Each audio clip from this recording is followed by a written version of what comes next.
I expect a lot of people on the meeting tonight.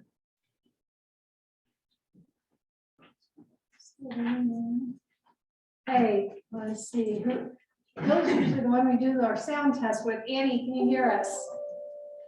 Okay, great. Yay, first try. All right. All right.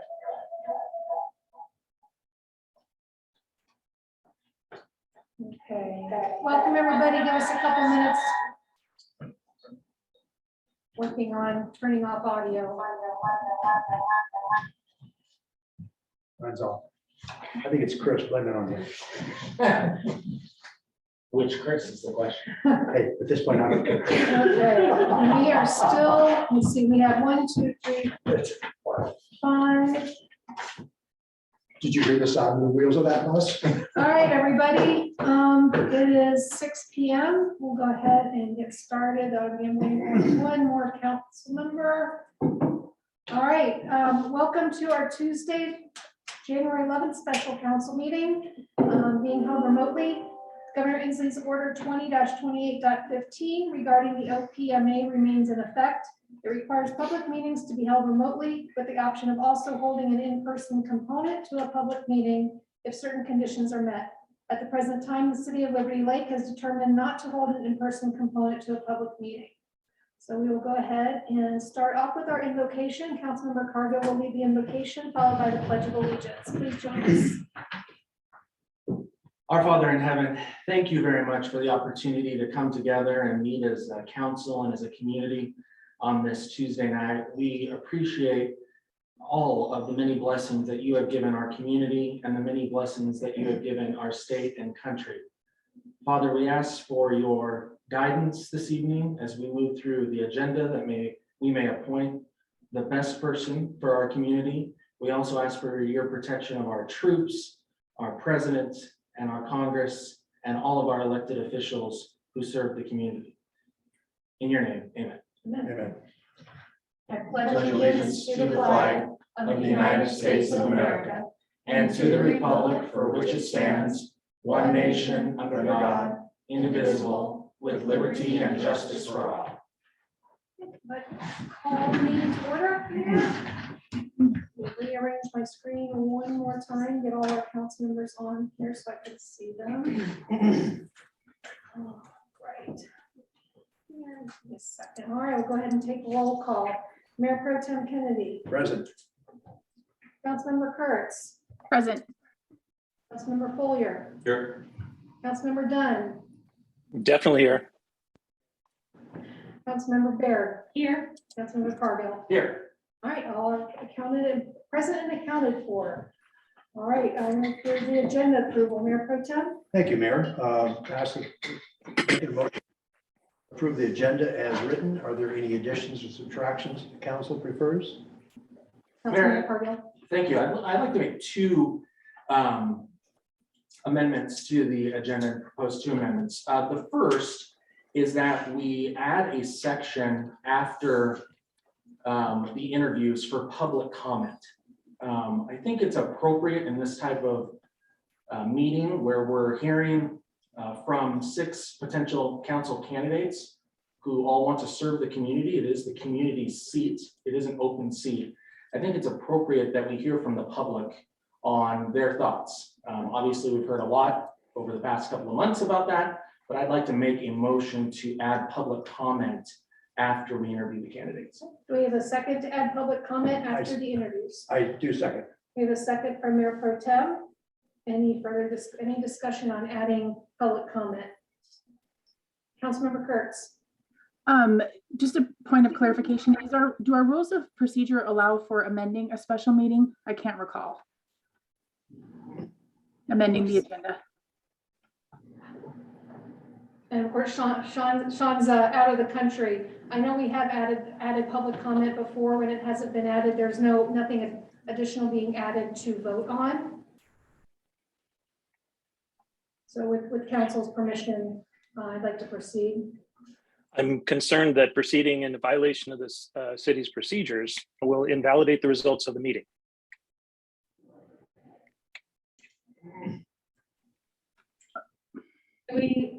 Do we have a spot, or can we point to a rule that would prevent us adding it? Jen, could you have Kelsey pull or the updated council rules of procedure? I don't have them in front of me. I usually do.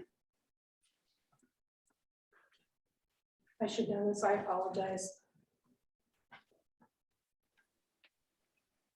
Take it. I can make a comment. if I Go may. ahead, Mayor Pro Tem. Okay, I may be incorrect on this. I'm sure if I am, somebody will set me straight on. It's my understanding is this: when we do have special meetings, we can only discuss the item that we're there to discuss. What we have in our rules and regulations is we do have that is the discretion is that at each meeting, we can have citizen comment. Now, also, we can make the decision not to allow citizen comment. In the past, there's been a few times when we put our agenda together that it got eliminated by mistake. So therefore, what we've done in that case is that we've made an adjustment to the agenda. Because talking in for citizen comment is certainly not, in my opinion, where we're discussing a specific item where the council will be making decisions on. Thank you. In just a moment, she looking that up. Yeah. Thank you. I can make a motion to pull that motion right now, and then we can come back to it because I have a second motion I'd like to make So you as have to well. rescind your original. Yeah, so I motion will until we get rescind that for now until we get the ruling. the- The second motion I want to make is that we remove the executive session from the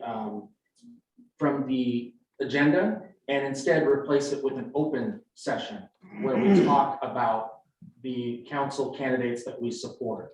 There is no reason from the RCW 42.30.110 that we have to go into an executive session. It does not say must, it says we can go into an executive session. And the Open Public Meetings Act, as we all know, says that people do not give their public servants the right to decide what is good for the people to know and not good for the people to know. The RCW is quite clear. The Open Government Resource Manual, I checked with that, published by the State Attorney General, again uses the word may. It does not use the word must or shall.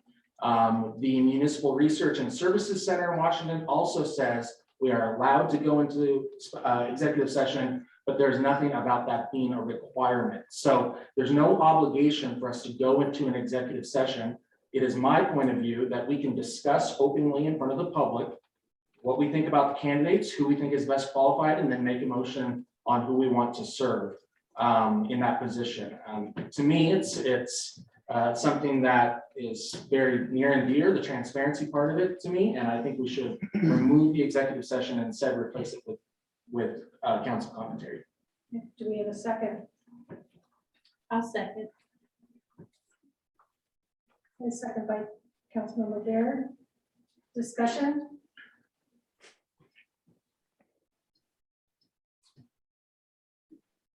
Mayor Pro Tem? No one else is willing to jump in. I certainly shared some of your concerns, Councilman Cargill there. And we do have it as a may, and we've always done that. What it also says in there, it's my understanding, of course, there are only certain things we can go into discuss in executive session: real estate, possible lawsuit, or qualifications of an individual's application, which comes into play. We've done that with the police chief. We've done it on many occasions. That I think this is something that warrants a workshop for us to talk about, possibly in the future. But for me personally, because we've set a precedent for 20 years in the city to have that and handle it that way, that my recommendation would be is we continue on with that. But certainly look at having a workshop on that. I definitely would welcome that discussion. Councilmember Dunn. I concur with Councilmember Kennedy and specifically to RCW 42.30.110, Section G. Our executive sessions are allowed to evaluate the qualifications of an applicant for public employment. Councilmember Cargill. And I certainly appreciate that. I've read it as well. I think the difference here is that this seat belongs to the public. It is not a person that is going to be a full-time city employee. It's a seat and a position that the public is very interested in, as we saw in the last election, and that is why I'm making the motion. Do we have any other comments? Before I go to a vote on that, just a note from Craig. So with regards to special meetings, as per updated rules of procedure, no subjects other than those specified in the notice shall be continued. It does not say that we cannot make a change. So we can come back to your other question a little bit after this, Councilmember Cargo, but we can amend the agenda. We just can't add new topics to it. So thank you. I will make sure I have these in front of me going forward. All right, so sorry for that digression. I'll go ahead and take the vote since we have a motion and a second to remove executive session number 7. All in favor of removing the executive session? Do me a favor with hands this time. Make sure I get everybody. Say aye. Or raise your hand. Aye. Okay, so it looks like we have Councilmembers Cargill and Baird. All opposed to removing executive session? Raise your hand. Nay. Mayor Pro Tem, Councilmember Kurtz, Councilmember Foyer, and Councilmember Dunn. Thank you. So nays have it. We will continue with the executive session. So Councilmember Cargill, if you'd like to revisit your. Yes, so I want to make a motion that we add public comments after the agenda item number 6 and before agenda item number 7. Perfect. We have a second. It'll be 6.5. We have a second to add public comment. Second. We have a second from Mayor Pro Tem. Any discussion? Councilmember Dunn first, then Mayor Pro Tem. Have we resolved that the city council's rules and procedure would allow amending the agenda of a special meeting? Yes, I just said that a couple minutes ago. We are allowed to, we cannot add another subject. It specifically says no subjects other than those specified in the notice shall be considered. It's the same topic, so we may proceed. Any other comments? Mayor Pro Tem, you have your hand up. Yes, I did. I guess for further clarification here, is it where it should be? Councilman Cargill, you're requesting it be after the interview with city council before the executive session? Yes, I believe that's the best course. If we're going to go back into a private session, I think we should go back into that session with the knowledge of what the public is asking for. Okay. My question there would be, along with common concern, is that I'm looking at the past history of attending meetings as I've been on the council. Is it one thing when it comes to citizens' comments that what we don't entertain is individuals reading statements into the record and also standing here repeatedly giving recommendations on who should be appointed. Now, once again, I think that will certainly warrant a workshop and something like that. Some may look at it as kicking it down the road. For me, it's a matter of, I think you have your right to bring it up, and the citizens have the right to know, and therefore it should be discussed. I'm just concerned and confused. I'm looking for council guidance here. That, to me, I believe that should be at the end, after we made the decision. Because we're looking at the applications, we're doing the interviews, we're going to go into an executive session. We talk about the pros and cons. We're not making a decision there, but then we come out and make a decision. Do we suddenly go prior to that, go back into public comments and stuff, where individuals have had the opportunity to contact us, as several has, in writing, which has been the policy, and that information has been given to us. So I'm looking for guidance from the other council members. So just to make sure I understand, are you suggesting if we entertain public comment, that would be after executive session before item number 8? No, that would be before the adjournment. Like So we have between 9 and 10? Yeah, like where we have it now at the end of our meetings, which is a subject I'd like to change in the future. Yeah. I think my challenge with that is that the whole point of the public comment is to hear from the public before we make the decision. If we move it afterward, really there's no point in having the public comment other than to add public comment to a meeting at the very end. I mean, the public, I think, some of the people who are on the call tonight will certainly want to weigh in. So that's my reason for bringing the motion. So that would lead me to believe either we should do it before or after the executive session. And I'm open to the order, but think it should be done before the appointment. No, the motion is to add it before executive session, so. Councilmember Kurtz. I think with the spirit of Councilmember Cargill's request is to be able to have, like he just said, the pulse of the public before we make a decision. So for me, if we were going to add it to the agenda, it would make more sense for us to do it before we vote. But I also just want to note that I think one of the reasons why we had changed the citizen comment in the interview process was because of how many and how long the comments were read into the record in January of last year. And so just a reminder for everybody of what that was a couple hours that it felt like that we were listening to the comments, which were very long. And I don't know if we noticed how long we noticed the meeting for tonight. But if we're going to add it and have citizen comments, I would like to hear that before we vote. Before we vote, Councilmember Kurtz, or before executive session? Before executive session, so both, I guess. I'll clarify, because that's what the motion is. Mayor Pro Tem. Thank you, Mayor. One thing I just thought of, I should have mentioned this earlier.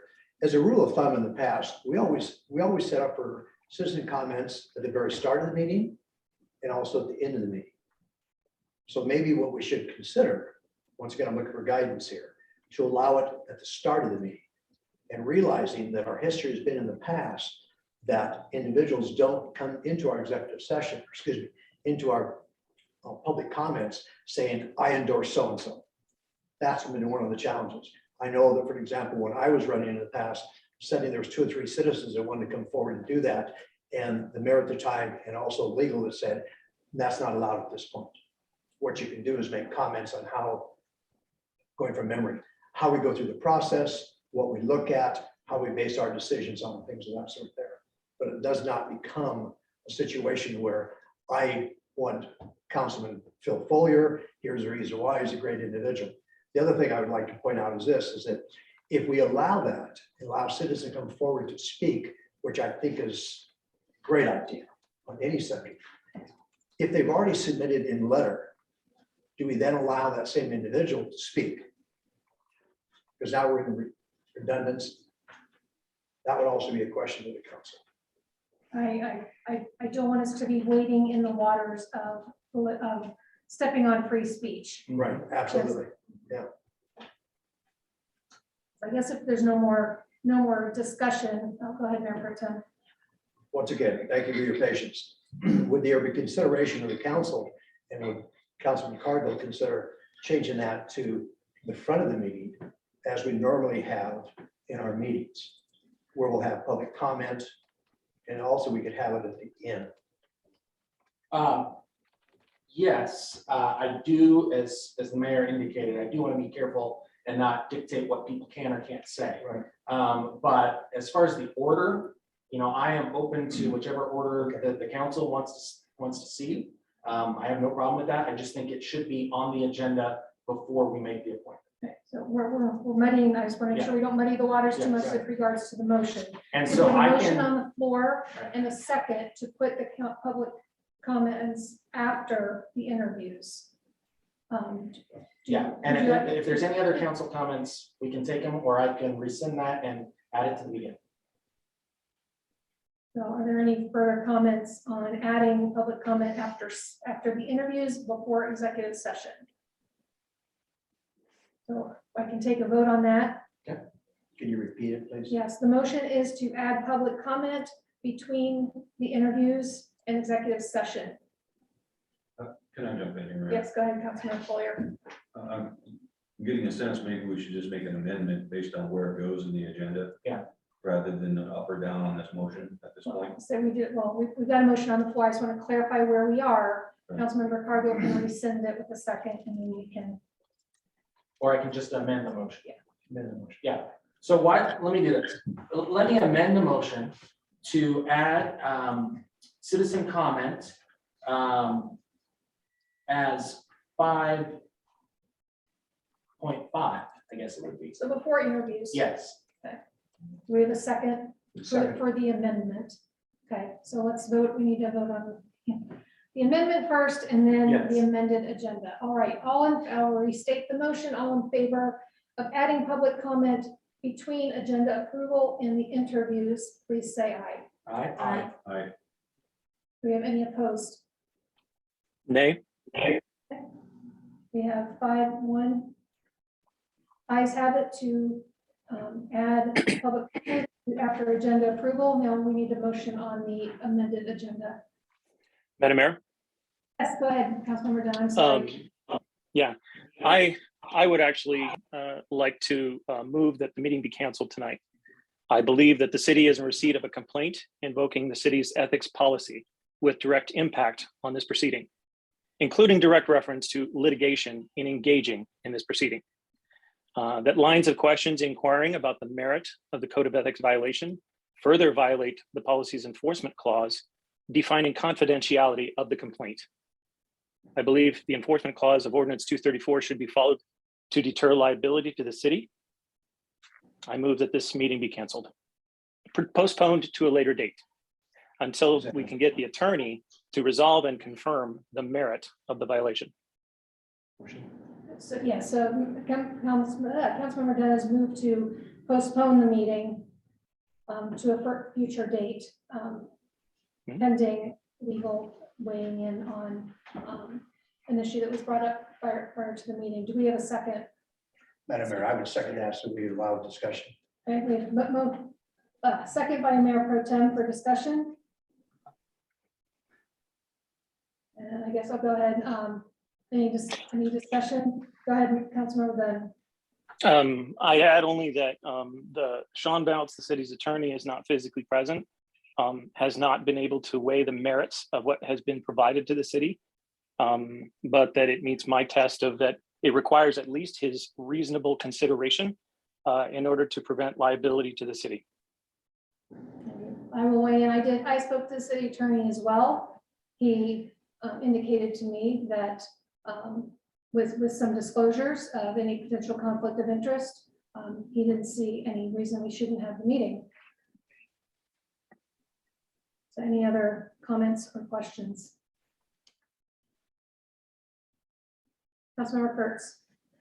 I'm wondering if it would be fair that the city council be able to have those conversations with the city attorney as well, or hear the questions and ask some of their own. And I'm wondering again, if it deserves to wait so that we can hear from the city attorney officially. Well, unfortunately, the city attorney is out of the country. Both Kyle Dixon and I have both spoken to him directly. Well, Kyle reached him. Again, I don't know if he left him a message, but Sean did call me twice this evening to go over the email that we received, walked me through a couple of questions to ask the council after we get out of executive session. And we also discussed the issue that I did share that complaint with the council and with certain members of staff, and he was comfortable with the fact that I did share that. Councilmember Baird had her hand up. Mayor, just as a point of clarification, during your conversation with the attorney, was there any hesitation that he expressed about us continuing the meeting? No. Thank you. Councilmember Kurtz. Was there any recommendation on recusal? Yes, possibly. And so, like I said, I will have some specific questions to ask of the council after executive session, at which time the potential conflict of interest will be addressed. Councilmember Kurtz, and then Councilmember Dunn. Can you remind me if a recusal needs to be done for the entire proceeding or for the decision-making part? Our legal counsel indicated it would be just for that one person in particular, if that person should be nominated. Okay, but doesn't a recusal occur for the entire decision-making, the whole process, or is it just at the decision-making piece? Just in my discussions with the city attorney, if the person in question that there might be a conflict with happens to be nominated, at that point, we would go through that process of possible recusal by council member if that council member feels that there is also a conflict of interest. Councilmember Dunn. I believe that discussions as to the nature of an ethics violation are constituting further violation in violating confidentiality. I'll further assert the attorney in his descriptions to me referred directly to recusal without specific portions of the proceeding. No direction specifically to portions of the proceeding.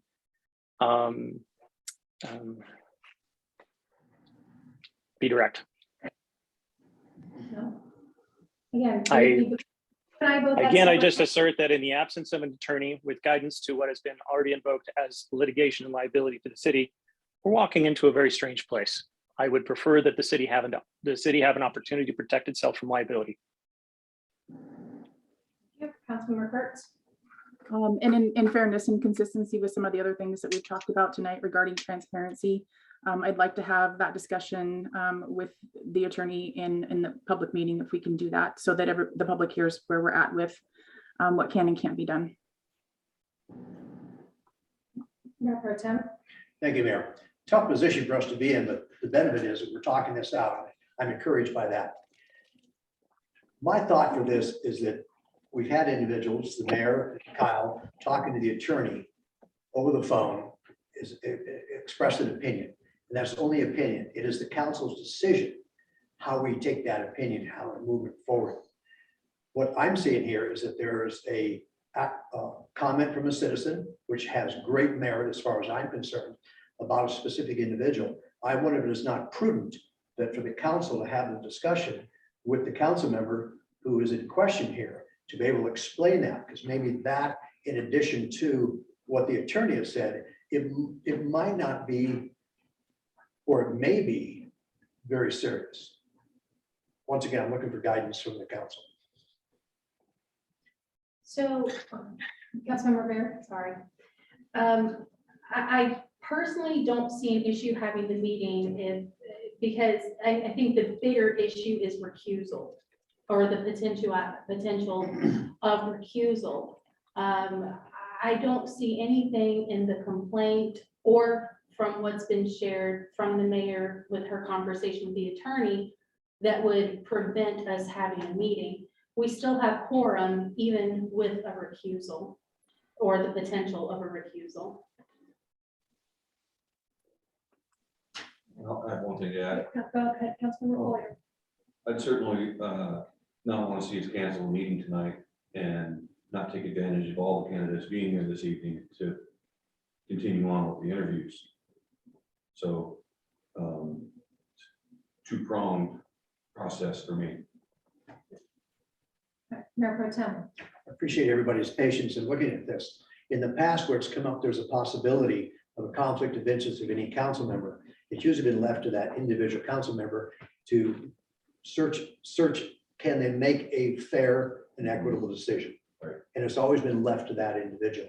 Trust me, with this council and these citizens, if somebody is in that position and makes a egregious decision, there's going to be ramifications.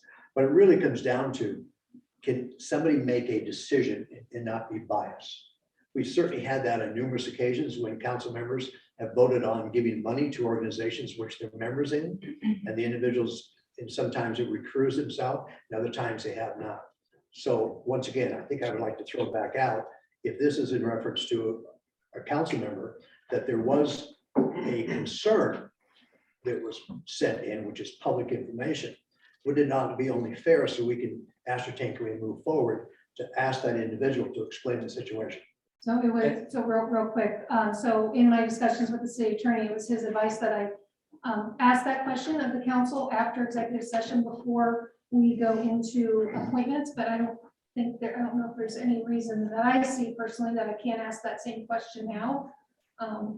And so the question was, to anybody on the council, do you see any reason with regards to any specific candidate that has applied tonight that you would not be able to make a fair and unbiased decision based on these interviews and our discussions in executive session? So that question is to all of the council members, and anybody who would like to respond may. No, I don't think so. Mayor, one point of clarification. We do have a motion on the floor right now. And I'm also wondering if we, I'm not, as was indicated at the beginning of the meeting, I'm not a huge fan of executive sessions, but if that's the appropriate location to be able to, as Councilmember Kennedy says, get the reassurance from this particular council member of the issue at hand, then maybe we should go into executive session, then come out and take the public comment. I don't know if this is executive session eligible. I agree.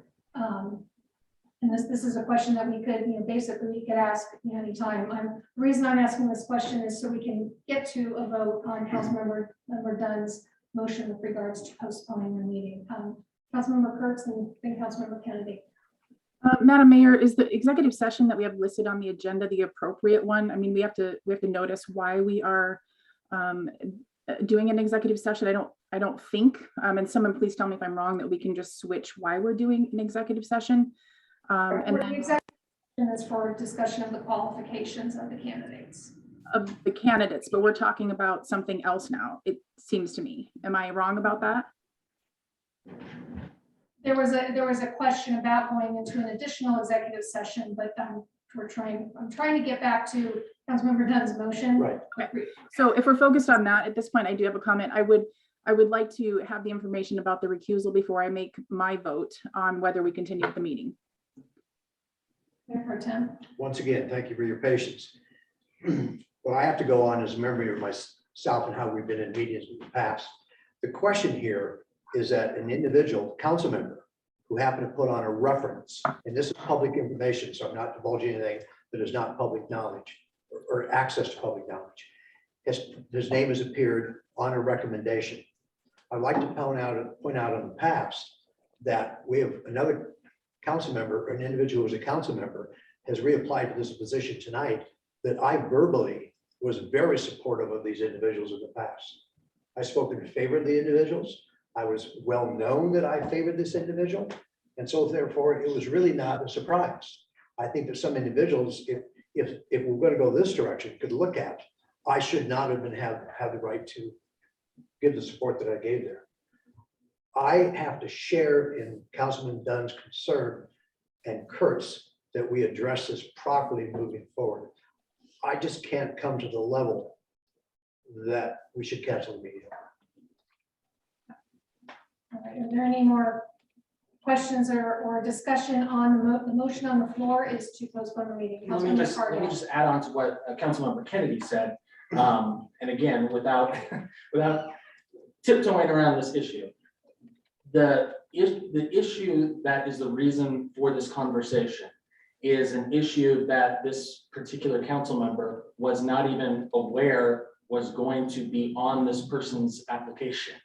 And this particular council member does not know why that person put that on there. And I think it is important for all of us, just in terms of the public information, to know that we are not divulging, and I certainly commit to this, we are not divulging information about what the questions are going to be or anything of that nature. This was a mistake by the person who applied for this position, and it is nothing more. And in fact, from what I've come to find out, this council member was not even aware that they added it to their application when they sent it in until he was informed by another council member. So for that reason, I would speak against the motion. All right, well, if there's no more comments, we'll go ahead and I have one, I'm sorry, Madam Mayor. I just want to bring forward that the city's in receipt of a complaint, and the complainant has used the word code of ethics, and that our code of ethics enforcement section 110.8 begins. The fact that the report has been received, the contents of the report, the identity of the person making the report shall remain confidential until a hearing examiner can make an initial threshold determination that probable cause exists. Discussion of the nature of what may be a complaint to the city tonight, I believe, is in direct violation of Ordinance 234. I again call for our meeting to be postponed until we can resolve these issues with the city's attorney. thank you. All right, we have a motion on the floor and a second. All in favor of postponing tonight's meeting, please raise your hand and say aye. Aye. Okay, looks like we have Councilmember Dunn, Councilmember Kurtz, and all in favor, all opposed to, state this correctly, all opposed to postponing the meeting, please say aye and raise your hand. Aye. Aye. Looks like we have All right, looks like the nays have it. We will continue with the meeting. We still have, do we still have a motion on the floor? No, I didn't make one. No, I just the said last one if it was would be Dan's. appropriate. Yeah, the last one was. Yeah, so now we go on with approving the amended agenda. Right. Would you like to make a motion that we approve the amended agenda? It's been so much fun. Mayor, would you like to? No, I make the motion that we that we amend the agenda As amended. as an. Approve the agenda as amended. As amended. Gotcha. Second, please. Second. Seconded by Councilmember Cargill. All in favor of approving the amended agenda, please say aye. Aye. Any opposed? Nay. Okay, we have 5 in favor, 1 opposed. Councilmember Dunn, just for the record.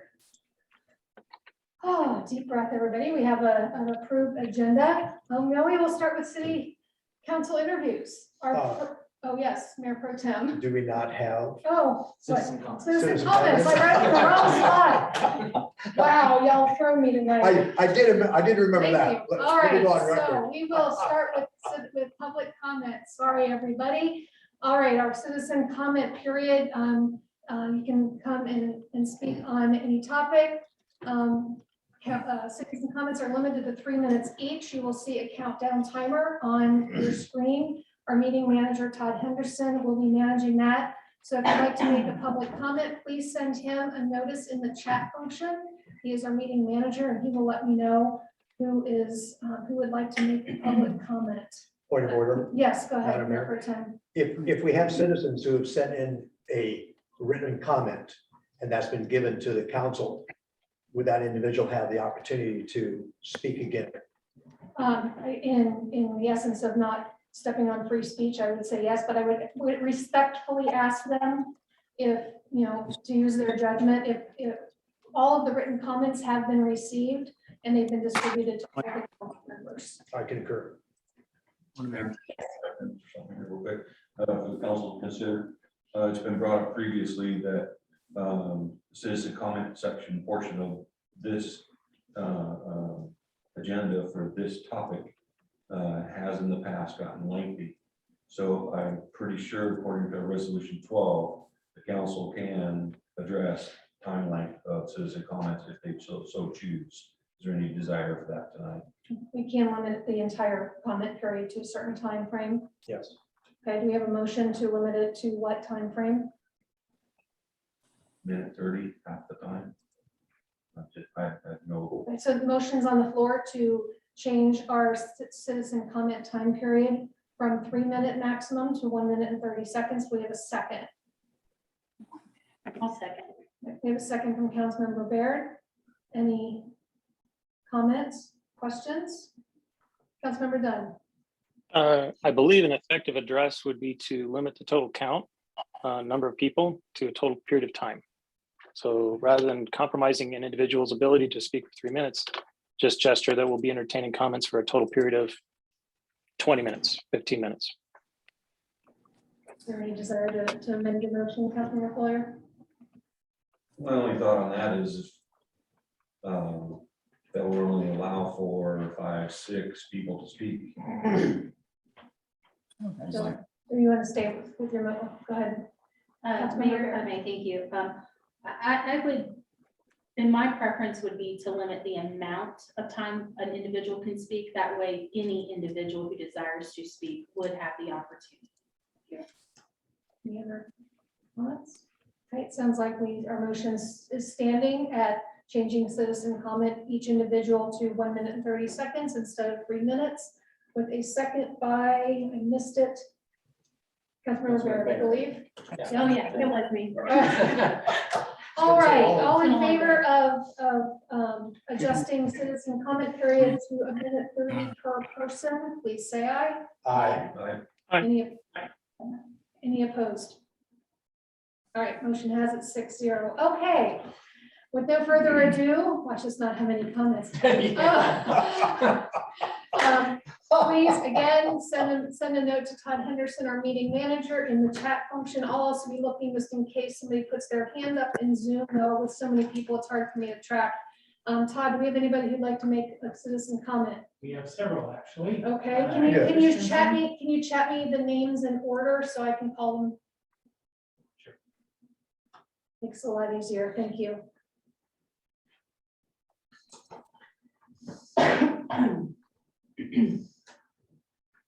I'll let you keep track of who's next.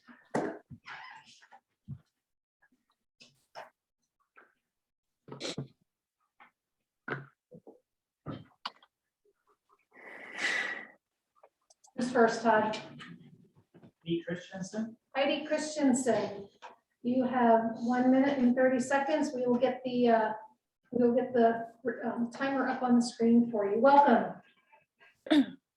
Thank you, City Council. Thank you, Mayor Kaminskas.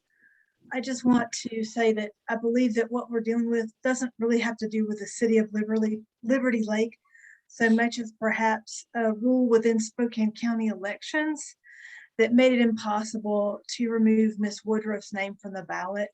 So for my taste, that was really the bureaucratic thing that happened. And I'll just come out and say it. I really normally do not talk my vote, but in this case, I'm one of several people within the Villas condo complex that did work on the campaign of DG Garcia. So I do support her, but I don't want to be biased in that. I don't want to speak for Ms. Garcia, but I know she wouldn't want me to either. My point being, this is a bureaucratic rule.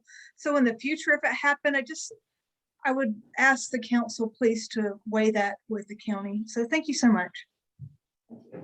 Appreciate that. Yeah, Todd, for the next one in 1:30, please, instead of 3 minutes. All right, it's like we have, all right, it's like we can't change, we can't change the clock, so we'll just have to watch it for 1:30.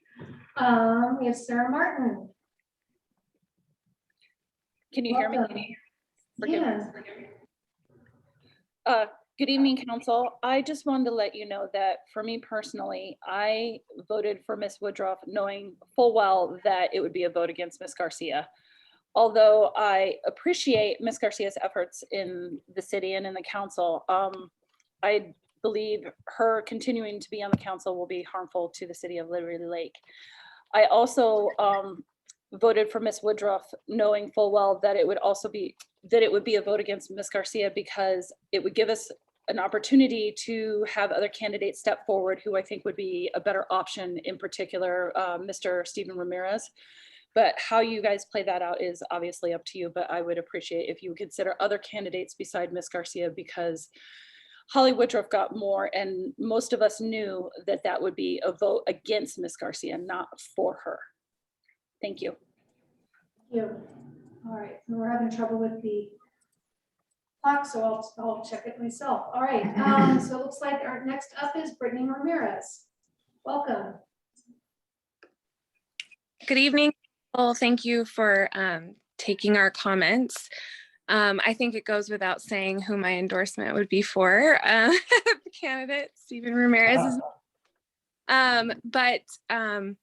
I would like to mimic what Ms. Martin said about my vote for Ms. Woodruff. I'm in complete agreement with what she said there. And the reason why that I wanted to give a comment tonight mostly is to sincerely thank Mr. Cargill for pushing as hard as you have to allow us to have a voice in this process because of the interesting circumstances and how this all played out with the particular council member. We find ourselves in this position. And so as a community, since we aren't going to be able to specifically vote for these candidates that are going to interview tonight, giving us a moment to actually speak is so appreciated. And I just wanted to say thank you. So. Thank you very much for your comment. All right, next up, we have Janet Farnes.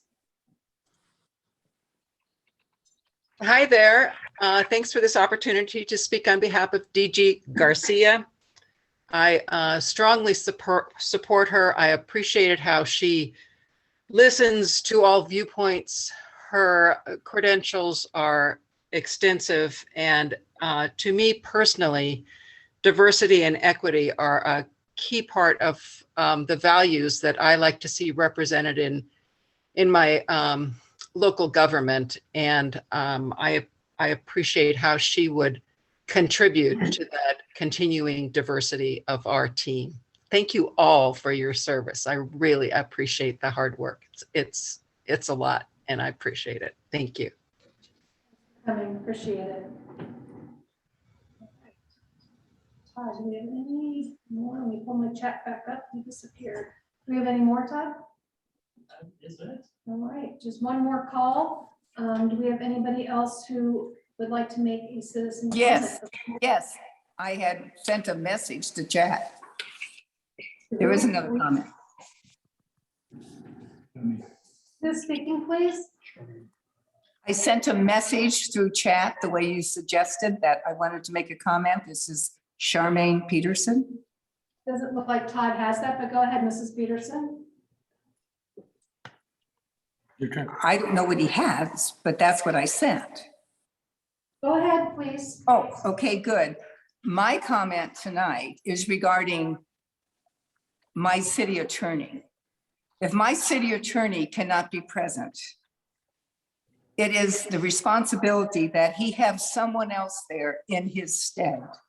When the city became a city, rarely was our city attorney not present. And should he not be, he had someone there.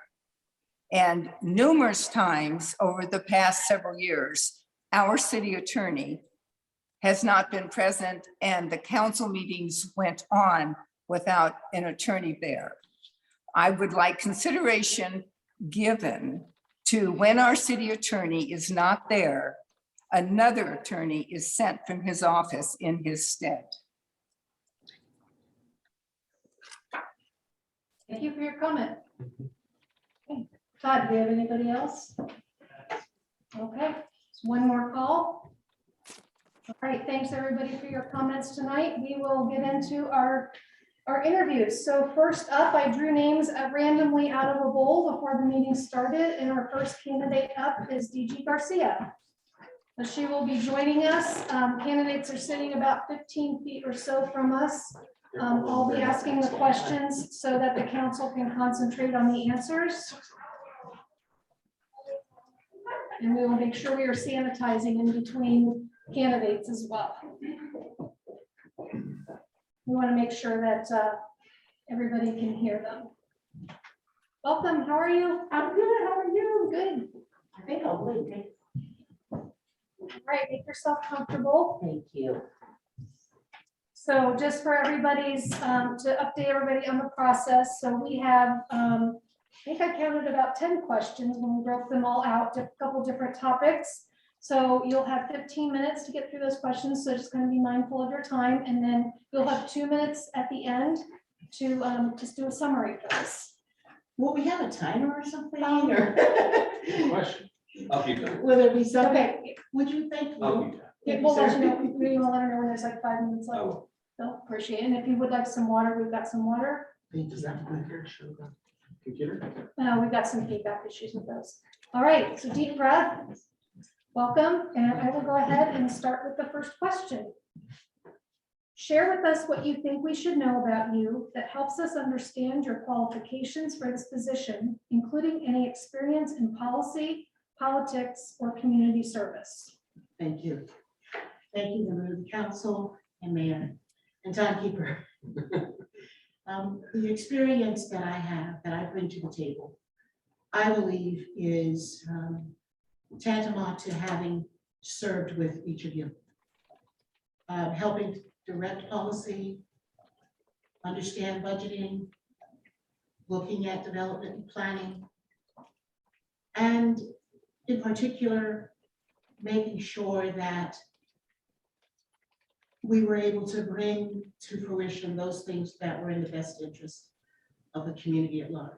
A budget that was functional and adequate, but superior to all other cities, because we've been working very hard at what we did. That experience I experienced with each of you, because much of it we were privileged to work together and doing. The experience I bring outside of my experience on the council is that I am consistently paying attention, researching, looking, finding things that can better our community, any community, communities I've lived in the past, from California to Texas. But I bring what I believe is a contribution from the community at large. A voice that sometimes is not heard, and a voice that oftentimes is not understood because they don't understand the message. I've been a community activist for more years than I can count. I'll throw out a number, let's say 40 years in working on behalf of the citizens. I brought that with me today. I brought that with me when I ran for public office, because that was my commitment, that not to stop at one spot and say, that's it, it's over, but to continue to work on behalf of the citizens. And in order to do that, to make sure they understood that I wanted to be a part of that process, because I too am a constituent. I was a constituent before I ran for public office. I was a constituent when I put in my application the first and second time, and I am a constituent now. I will be constituent if you select me to your group, because we are all constituents of the same community. For each of us, we must do what is in the best interest of all of us. Okay, thank you. Just remember, we've got 9 more, just to make sure you watch your class. Yeah, All right. What do you think the qualities of a community leader are? Which of these qualities you described do you possess? I think the qualities of a community leader, actually, I'm going to phrase it this way, comes from each community leader. Each community leader has to assign for themselves how they feel they best serve their community. It may not be like their colleague serves the community. It may bring something different to the table. But the one thing, the one quality that is most important if you're going to be a community leader or asked to be or want to serve, is that at all times and in all circumstances, bar none, no chance to defer, is that to remember the citizens, their best interest, and the community at large is the only thing that matters when making policy decisions. Okay, thank you. Okay, a couple part question here. Each city council member brings unique opinions, and points of view to the table. As a member of city council, you represent many constituents. When you hear about something that concerns you in the city, what steps would you take to see that this concern is resolved? Well, firstly, people who know me out in the community and people who know me on the council and new members know me, DG is a person who goes to that person. I like to go to the person and say, here is the information that I have. Here's what I have. Because not always is what you hear what is true. And if we don't try to manifest the value of truth, then we won't find out who's saying what.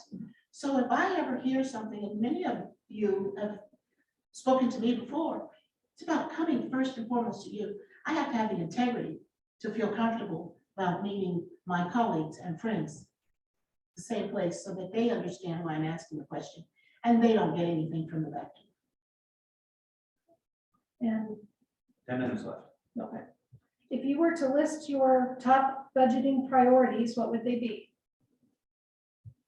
The top budgeting priorities that I would have for this city is that we make sure coming out of this pandemic that the businesses that are supporting our community's growth and development are well taken care of.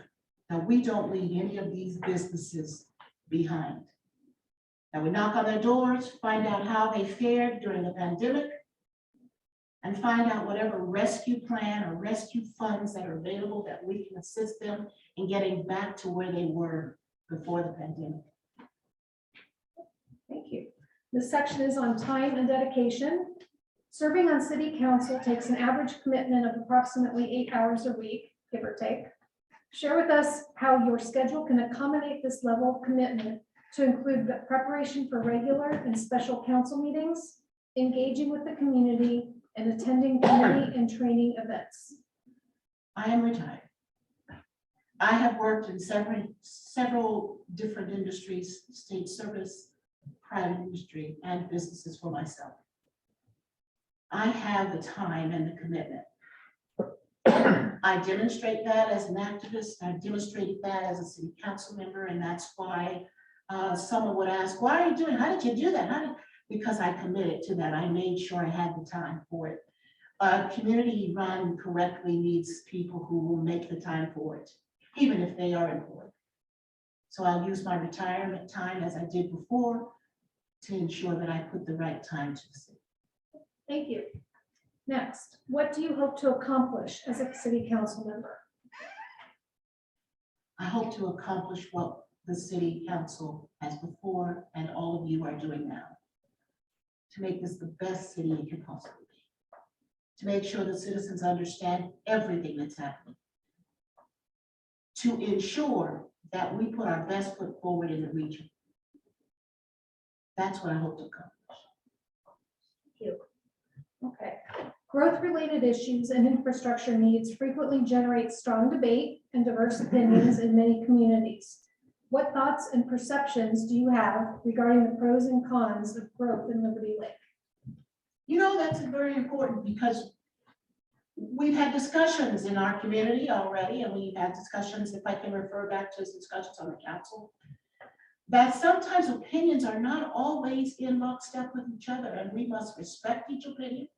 We must evaluate each opinion. And when our colleagues come to an opinion that isn't a consensus or a majority, we have to respect that.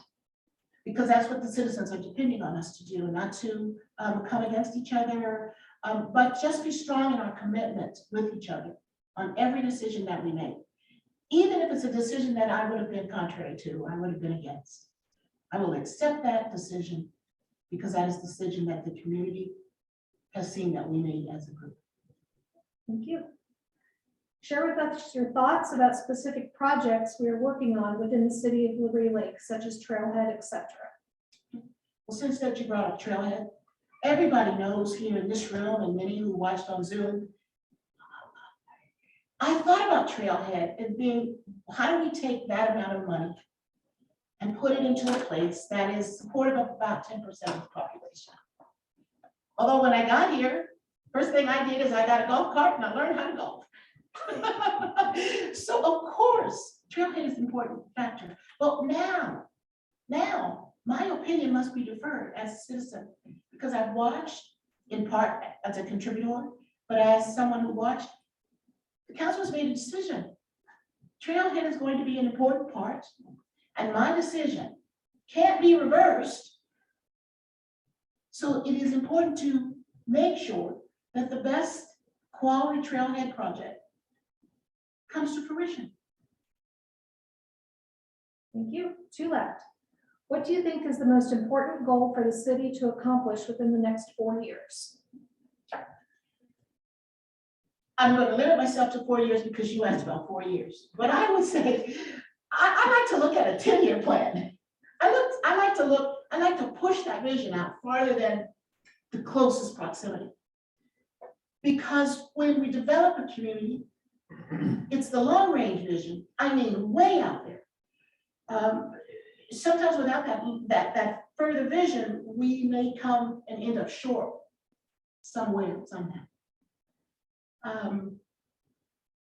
So I say with all of the projects that are coming up, I can't be specific, but the goal is to continue to maximize our abilities to see what's out there, what's getting ready to come, what we can bring, how we can operate, how we can develop and mature, and then make sure it goes out far enough that when we come to that mark, we're making another 10-year plan. Sometimes 4 and 5-year plans are short. They're there before you know it. All right, last one. Final question. Why do you feel you are the best choice to represent the citizens of Liberty Lake?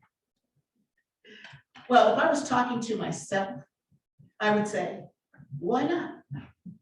I would say, of course. But I'm not talking to myself. I'm talking to the population, to the voters, to all of you. I believe I am the more appropriate fit.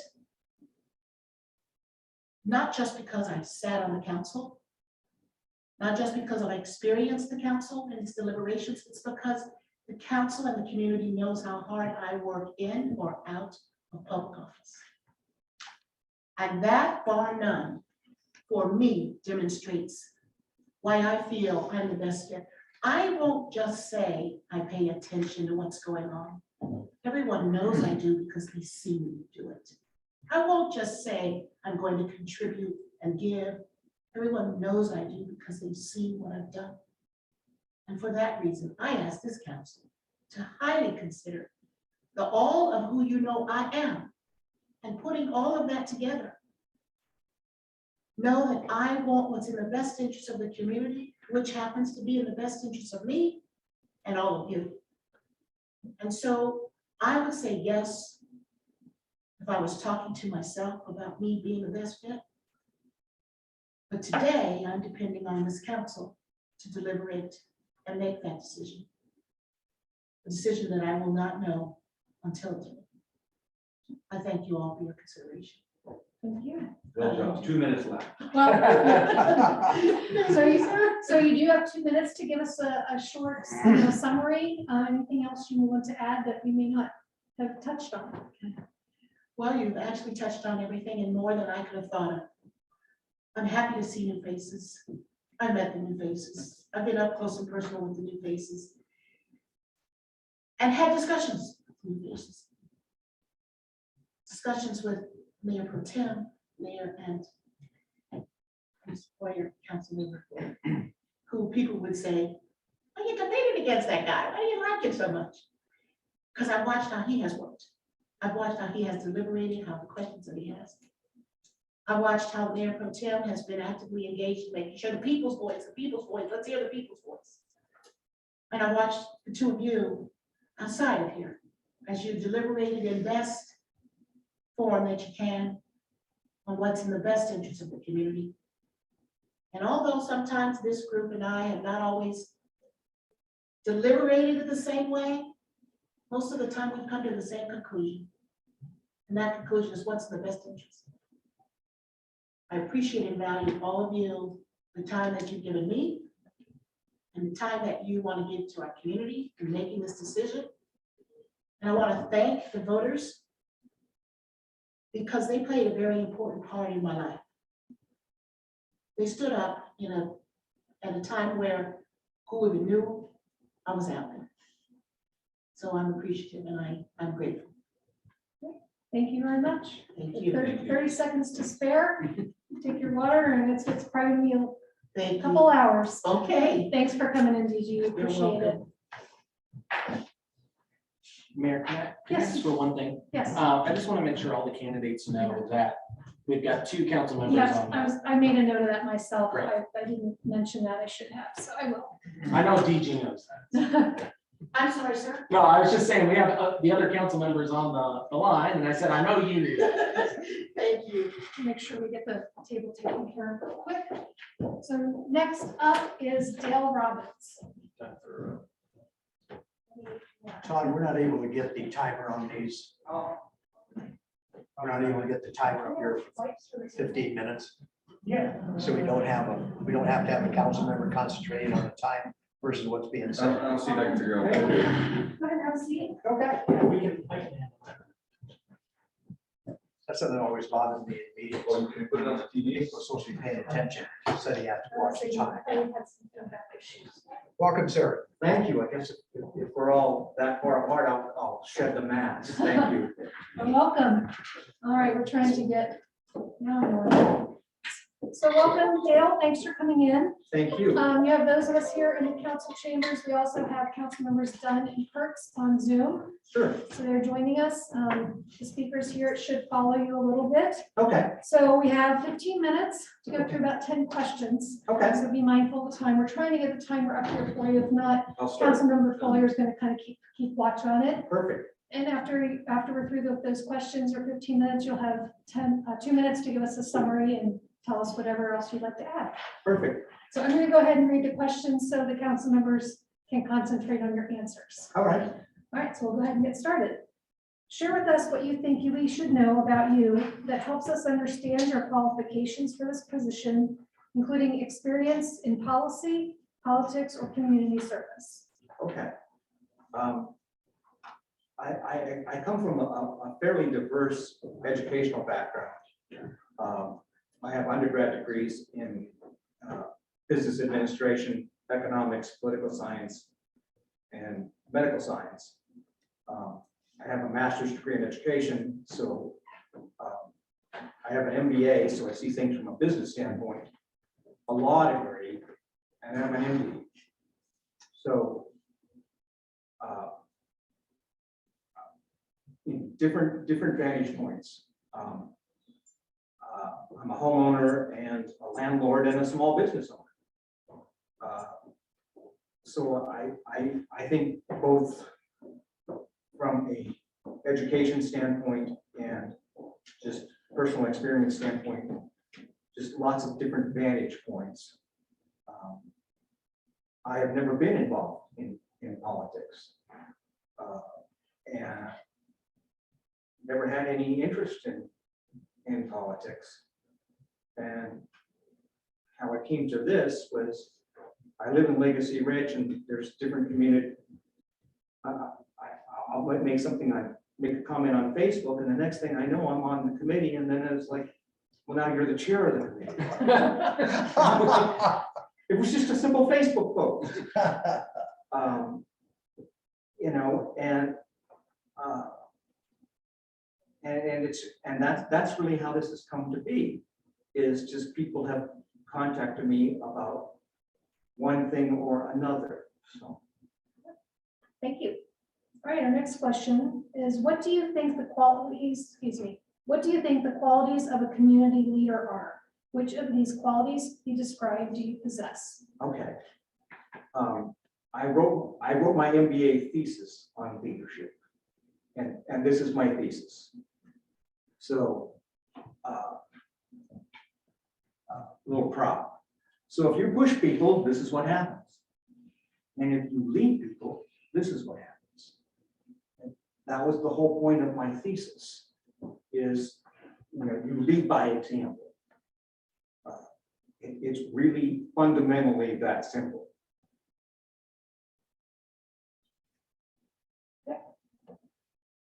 Each city council member brings unique opinions and points of view to the table.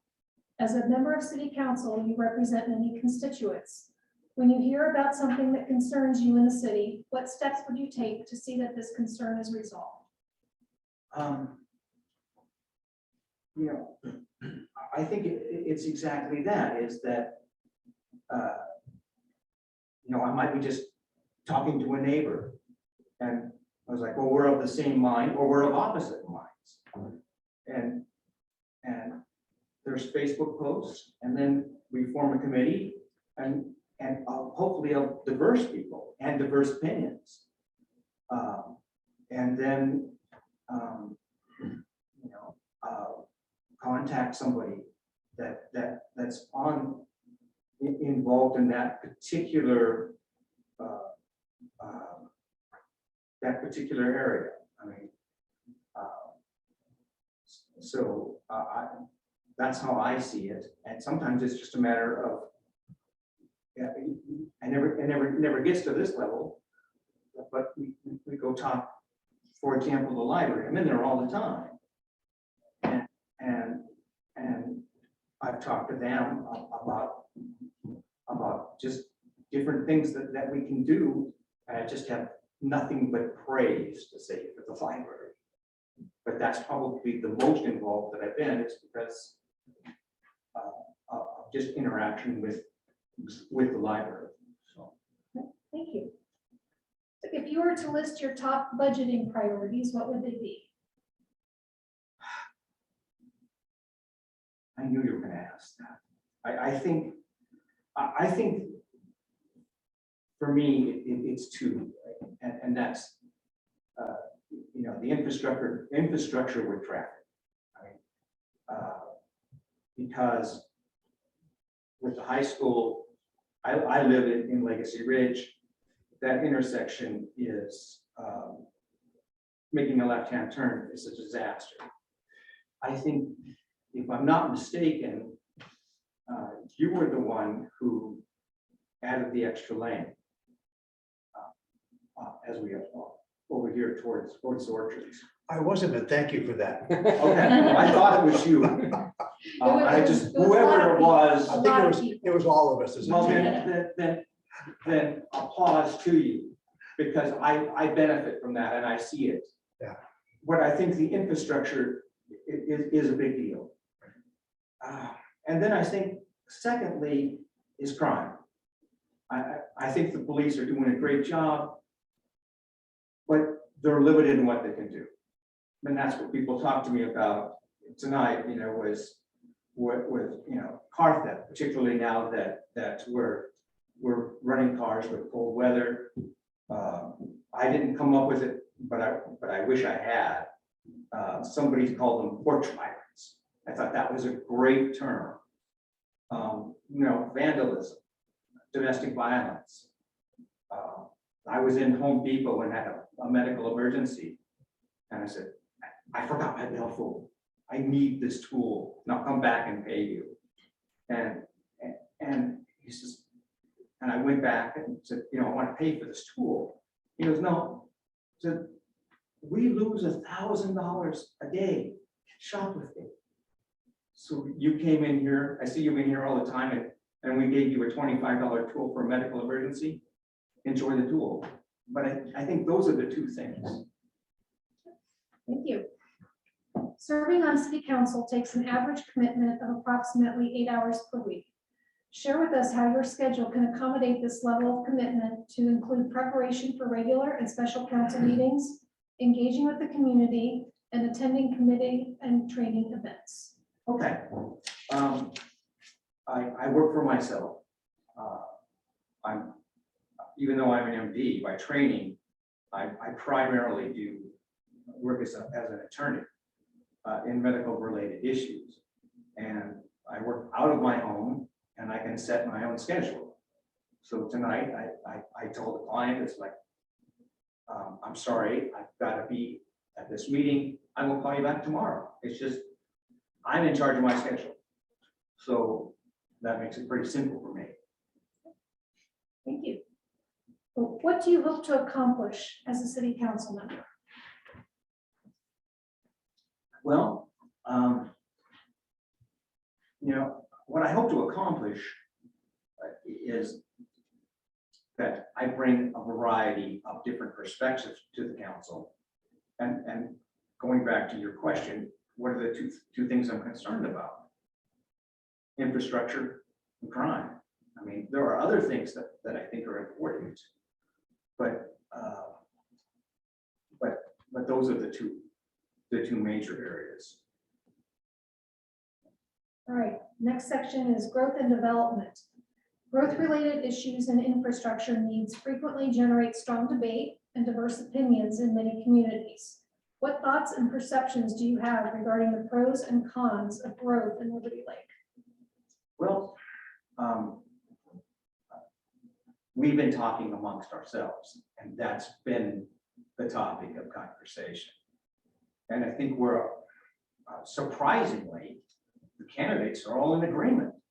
It's that we need to build solid schools first, not community and then build the school. I think when we've talked about different things being built, it's like, you know, we all agree that there needs to be rental housing, but how does that impact the homeowners? And you know, we've seen this with COVID, that there are people who have taken advantage of it, but then there's the person who owns the property, and their mortgage comes due. I'm a homeowner. You know, I've got a place over at the villas that I rent out. So I see both sides of this issue. So I think it's important to think ahead, to plan ahead, and realize that there are going to be competing interests.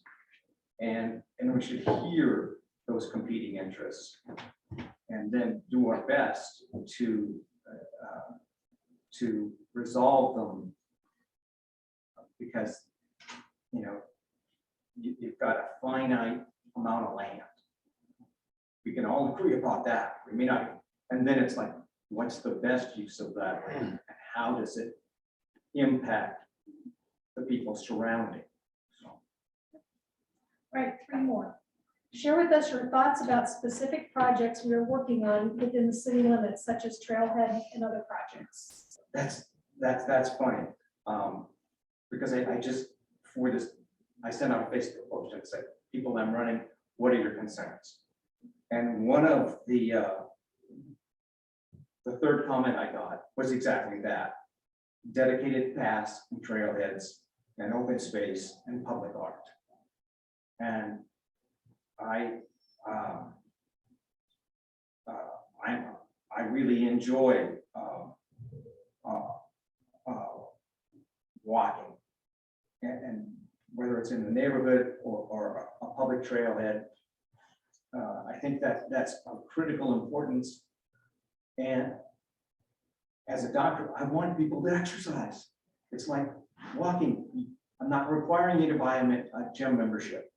I just want you to get out there and do something.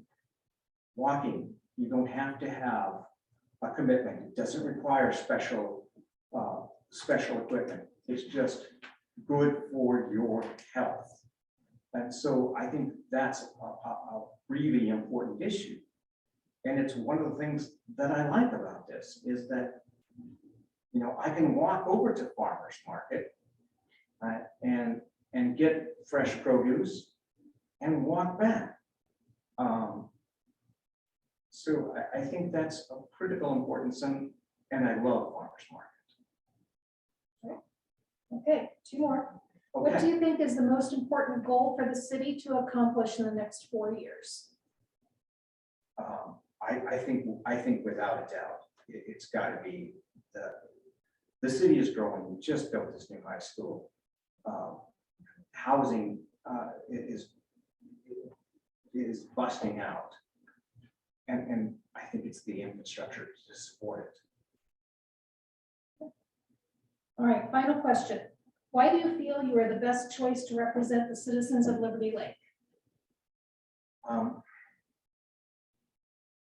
I think the reason I'm the best candidate to represent the people of Liberty Lake is not my academic credentials. It's not my background. It's that I'm willing to listen. That's the key. And to bring dedicated paths. I never thought about it until I saw that I saw that Facebook post. Obviously, you thought about it because it was one of your questions. But it's just, if I hadn't sent out that message on Facebook, I wouldn't be here to discuss dedicated paths. And I told them that I would, you know, with the opportunity if the time permits. So. All right, so that's the end of our questions, but we'll give you 2 minutes to summarize or add anything else you think we should know. Well, one of the things that I think is great about the candidates and about you is we all come from different backgrounds, and I think it's the diversity. You know, the parts are greater. The sum is greater than its parts. I think that's the best way I could describe it. So, just want to thank you all for giving me the opportunity to speak, and thank you all individually for your service. And we appreciate you coming in and taking the time and being willing to put yourself out there for us to listen to. Absolutely. Thank you so much. Thank you. Appreciate it. Andy Van Orman is next. Mayor, can we take a short? Yep. Really short break here in between. Todd, can you make this a little larger? You know, a little more countdown, maybe in Spanish or something like that. Can we slide those out? Are we taking a moment? Yeah, I think a lot of us. Sorry, who did the mayor say was next? Wendy? Okay, thank you.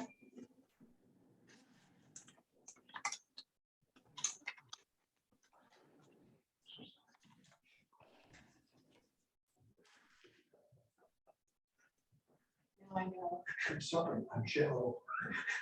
And But I'm predictable. she's actually in the week. Oh, that's right. I forgot. Yeah, Wendy's joining us On by Zoom. She was. Just want to be transparent.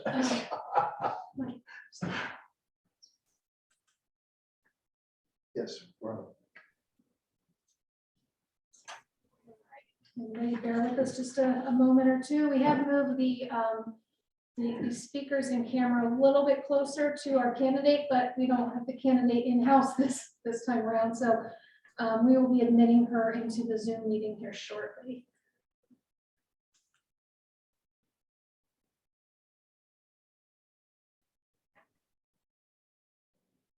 Or is she already in, Todd, and I don't see her yet? She's out there. Okay. Yeah.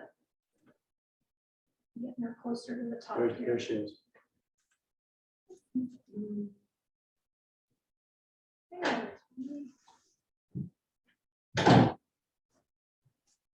Thanks for joining us, Wendy. We're waiting for a couple more people to come back in here. So I'm gonna do a sound check. Can you hear us okay? You're on mute.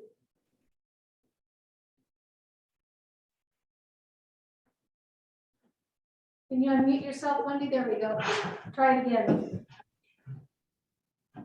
I was going to say, I was looking at the time, figured I was probably the last one. No, you're not. We had a bit of a discussion on the agenda and some things beforehand, so we've got a couple more. We've got one more council member still coming back in, so just take a deep breath. You'll have 15 minutes and then to answer 10 questions, and then you'll have 2 minutes at the end to tell us what else you'd like to add. So Councilmember Cargill should be back here in just a moment.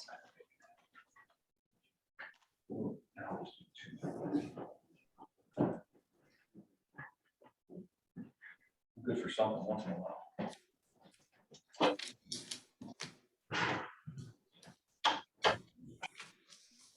Again, thanks for joining us. Absolutely. Thanks for having me. We have our 6 council members here and myself. I will be reading the questions so that they can concentrate on your answers. So again, remember, we have 10 questions and 15 minutes, and then you'll have an additional 2. So I'll go ahead with the first question.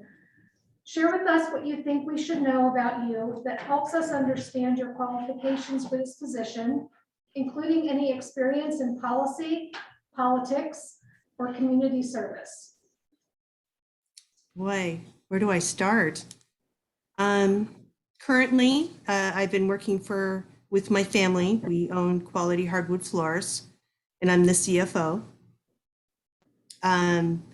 Prior to Quality Hardwood Floors, I served as mayor for the city of Liberty Lake, as well as city council member on the very first council that formed the city. So it's been exactly 10 years. If you're looking at today, which is kind of ironic. Love to be back on the council again. It'd be great. Several things that I've done in the past for as far as volunteerism. I was able to bring in Scope back in 1999. That's where it started from when I worked with Sheriff Mark Sturck. I was the coordinator for the first elementary school. I've been now working as an administrator for the North Bridge Food Bank, and started PACE inside of the little house next to City Hall, which is Parents Advancing Character Education. And I serve as treasurer. So I'm still very involved within the community. My daughter still does the Easter egg hunt every year that we started back in about 20 years ago. Lions Club. Boy, the few more will come to me. Thank you. I'll go on to the next question. What do you think the qualities of a community leader are? Which of these qualities you described do you possess? Okay, my apology, Chris. I didn't quite hear you with your mask on. I'm pretty far away from everybody, so I'll pull it down. What do you think the qualities of a community leader are? Which of these qualities you described do you possess? I think any leader needs to be much of a servant leader. Don't ask anybody to do something unless you can, really go in there and do it yourself. A good delegator and brings the community together. As far as all of those qualities, I think I do have those, and I've definitely displayed them. And I think the biggest thing is a passion for your community. You want to make sure that you're doing everything that you can to make a difference. Thank you. Each city council member brings unique opinions and points of view to the table.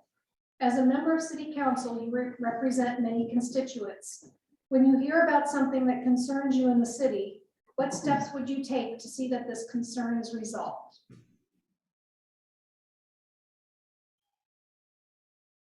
Boy,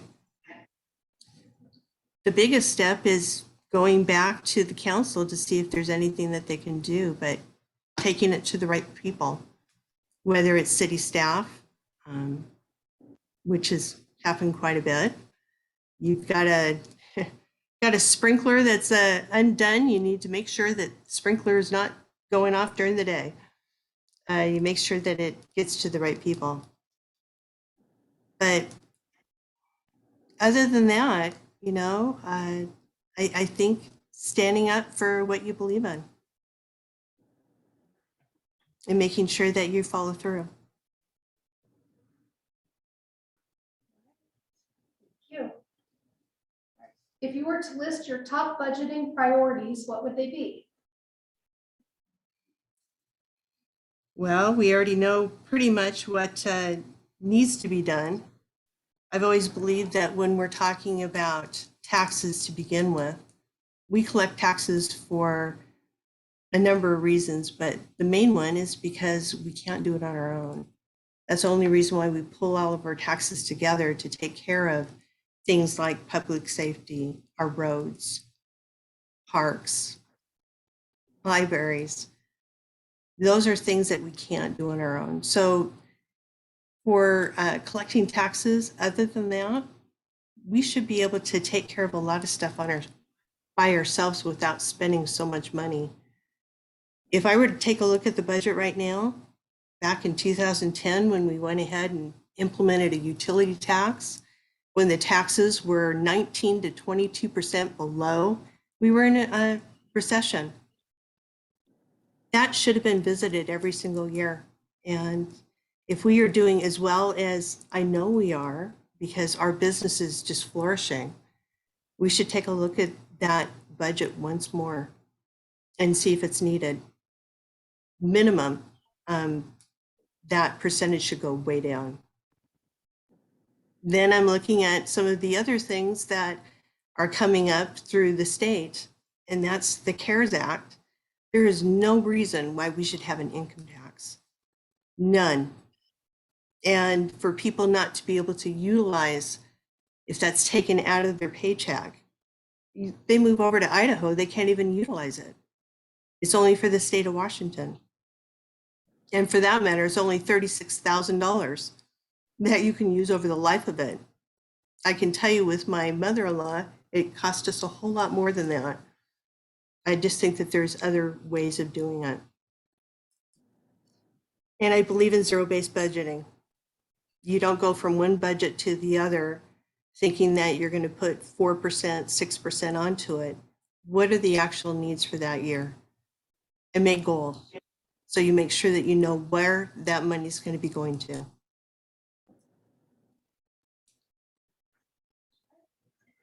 Serving on city council takes an average commitment of approximately 8 hours per week. Share with us how your schedule can accommodate this level of commitment to include preparation for regular and special council meetings, engaging with the community, and attending committee and training events. As mayor and city council prior, I'd already gotten all of my municipal things from AWC. Forgive me, I've got to go get a glass of water. I work part-time currently, working on Monday and Thursday, so I have plenty of time. And even if I didn't have plenty of time, somehow our busy schedules we always have a tendency to be able to fit just a little bit more. Sometimes the busiest people are the ones that can get more done. And I believe that I've shown that in the past and even right now. Kind of makes you go on fire knowing that you're going to be making a difference again. I got my first discount for senior citizen when I went through Colonel Sanders. And I was like, oh, great. I've actually hit the 60s. So, yeah, don't put me out to pasture yet. I'm not ready. I'm ready to get back on board. Super. All right. So what do you hope to accomplish as a city council member? So much. You know, if we need to look back at our comprehensive plan, it's all based on population. And many of those things, I don't think that we've hit yet. So that's probably one of the biggest things. And the other is, and granted, a lot of this is caused by COVID-19. That's one of the reasons why I'm not before you today. It's because I came down with a cold, flu, or COVID last week. And CDC said at least 5 days, so here we are. If we honestly take a look at everything that we've got in the books, knowing that everybody's stayed home for the last 2 years, we need to do something to bring people back together again. And goodness knows, our community really needs it. The one thing I did approach the farmers market, I'm hoping that we can somehow accomplish it, is to do a night underneath the stars with farmers market, fresh produce, having a big dinner, and raising funds for the local food bank. But there's many things as a city council that we can do, and that is making sure that we are touching base with our Spokane Valley, Spokane, Cheney. We are not in a bubble. You know, one little rock creates a ripple effect, and we need to somehow work with each and every one of them and grab the opportunities where we can. The biggest one that's coming up right now, which of course is going to be talked about tomorrow, is how Spokane wants to go ahead and charge a utility tax for Spokane County. And that's huge. I mean, that's going to cost the average taxpayer another $150 a year. And if memory serves me correctly, when we took our stab at doing the Liberty Lake Water and Sewer District, it wasn't until you actually had the utility district that you were able to go ahead and make that taxation. So I'm not sure if it's even legal, to be quite truthful. 4 questions, 4 minutes. Thank you. You got Wendy, you got 4 minutes and 4 more questions. Okay, better talk fast. Earth-related issues and infrastructure needs frequently generate strong debate and diverse opinions in many communities. What thoughts and perceptions do you have regarding the pros and cons of growth in Liberty Lake? I'm taking it that we're talking about infrastructure. But you put your mask back up before I heard you. About 30 seconds. What thoughts and perceptions do you have regarding the pros and cons of growth in Liberty Lake? Are we talking about roads? If that's so. Related issues. Okay. I'm thinking you said roads, infrastructure. I'm hoping that's what you said. If we look back at what we currently had, well, it's not current anymore. It was 10 years ago when we went through each and every one of the arterials, roads, and we actually put a designation to them and how long they would last and gave each one of the options, knowing that those options, whether you went with a seal and recoat, or if you went all the way to asphalt, it basically gave the amount of time that it would take before you'd have to redo those roads again.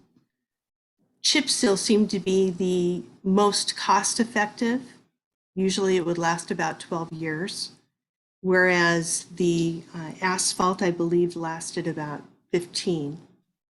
But cost effective, chip seal was way far better. But I'm looking at all the roads right now, and it looks like we're there. We're there needing to go ahead and do another round of either asphalt, keeping the roads pristine, because every time you've got somebody pulling in a refrigerator or hauling in a thing of gravel, it's going against the roads. Minutes. Yeah, you got 2 minutes, Wendy. We had a couple more questions real quick. Share with us your thoughts about specific projects we are working on within the city, such as Trailhead and other projects. Well, Trailhead's a pretty easy one. And then, of course, when we look at Kramer Parkway, that one's been a long one in the making as well. But if we're looking at our specific area plans, we've got Legacy Ridge that's building out. We've got River District, Trutina, all of those. I mean, we planned so many years ago, and now they're all coming to fruition. So all of those beautiful parks that are popping up and all those new businesses that are going to come down Harvard, they were planned back in 2003 to 2005. So I have a little bit of history on all of that, of what's taking place, and even Toledo Station when that comes on board. So the history I have, what needs to be taking place. As far as Trailhead, I'm ready to dive in. I see that the plans are already there, that you guys are working on it. It's a long time coming. All right, Wendy, we only have about 30 seconds after I ask this question. What do you think is the most important goal for the city to accomplish within the next 4 years? You got about 30 seconds. Sorry. Go, yeah, go. Well, I mean, you're talking about the most pressing one is what's coming up, and that's Trailhead. You've got to get that in front of you and behind you, and the fact that you're looking at a city administrator, which is huge, and you want to have the right fit. Now, I was able to watch you guys as you did the interviewing. Great questions. A couple of them I probably would have asked, but you'll find that one out later. It's just the difference between city administrator and city manager is huge. City council doesn't realize how much power you actually have when it comes to making the rules for the city, making the budget for the city. And our mayor has a huge job of implementing all of that. I just have the great thing of I'm going to have to stop you. I'm really sorry, but you do have 2 minutes. Not a problem. You have 2 minutes to kind of wrap up and tell us anything that you might want to add that we weren't able to cover. Don't know that I have anything more to add. Just good luck. You've got a lot of great candidates before you. And thanks for everything that you're doing. We appreciate Been you there. coming. Yes. May I ask the last question? No? Ask the last Okay, question. all right. This is, I will ask the very last question since you have time left on your 2 minutes. Why do you feel you're the best choice to represent the citizens of Liberty Lake? Probably at this point, since we've got a lot of new staff, a lot of new council members, I think that I could be good as far as a word of context, I guess, of past and present, be able to tie both of those in. Not that you want to double guess anybody of what they've done, because I think what Liberty Lake looks like right now and what we've been able to accomplish for our small city in the last 20 years has been next to remarkable. We should be all proud of what we've done. So thank you for the new ones that I'm looking at right now that are serving. And for all of you that have hung on there and have done an amazing job, thank you. I appreciate it. Thanks, And if you Wendy. choose me, I'd love to serve with you. Thank you. Hope feeling better and everything works out good. And we're gonna keep the process going and we'll pull you back in when time comes. Okay, sounds great. All right. Stephen Ramirez is with us next.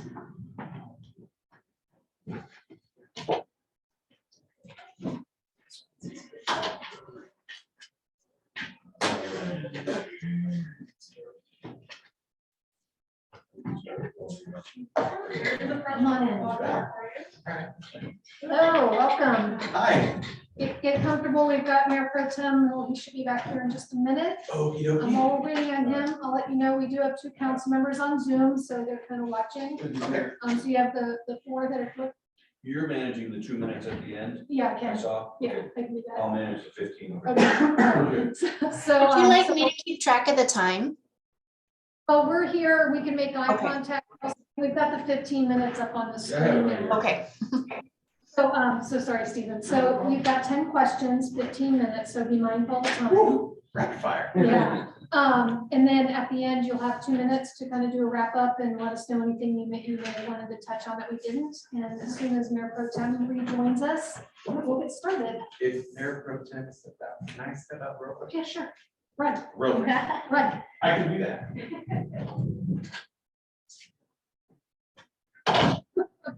Bad.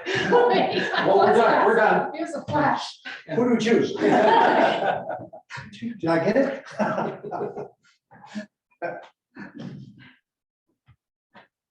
Thank everyone for their patience and sense of humor. We briefed him on the process before we Right. ran to, So we're just waiting for him to come in. yeah. It really gives us a great example of the benefit of having somebody in this room Yeah. versus Zoom. As great as Zoom is, and it's necessary as we move forward, but it really has its drawbacks.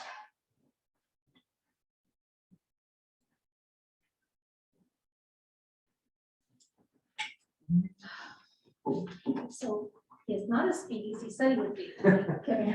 What was that? He's in the military.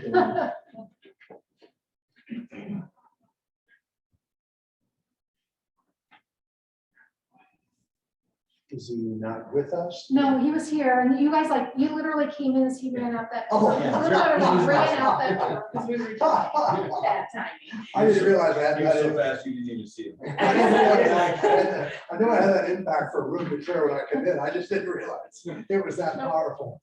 All right, thank you. So I said, I already briefed Stephen on the process here. So welcome, thanks for joining us. Appreciate you taking your time to be here today. So I'm going to go ahead and read the questions so that the council can concentrate on the answers. Okay. You'll see the 15-minute clock up here, and then when that's up, you'll have 2 minutes, like I said, to summarize and add whatever you want. Okay. Right. Share with us what you think we should that helps us understand your qualifications for this position, including any experience in policy, politics, or community service. Okay, well, serving as a 20-year active duty military member, politics isn't anything that I've been allowed to directly get involved in. However, that military service does bring community, and service is something that I think I just really enjoy what to do. So while I have no direct political involvement with anything. I am on the Liberty Lake City Planning Commission, so I am involved with being able to help guide the direction of a city. And that's been enjoyable over this last year, being involved with the community. And as far as the last part was volunteering. Community service. Community service, yes. So I'm actively involved in my kids' lives with coaching softball and at our church as well. I serve as a youth leader for our youth ministry. And that's something that I take great joy in as well.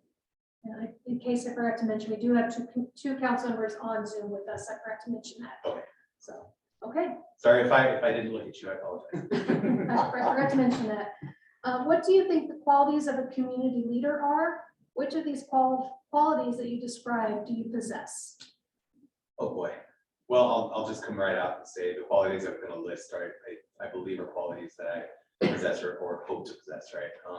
And first and foremost is integrity. And the second one is, almost as important, which is just a service-minded mentality. I didn't apply to be on the city council for myself. I've got a family that I want to raise here, that I want to be in the long haul for. And Liberty Lake is such a great community. I just want to be able to do my part and contribute to this awesome city to keep it moving forward. So integrity and a service-minded mentality when you're in the position to make decisions. Right. Each city council member brings unique opinions and points of view to the table. As a member of city council, you represent many constituents. When you hear about something that concerns you in the city, what steps would you take to see that this concern is resolved? Well, I think first and foremost, it's important to get to the ground level of where the concern is or where the issue is, right? It's doing investigating and getting to the root cause of the problem.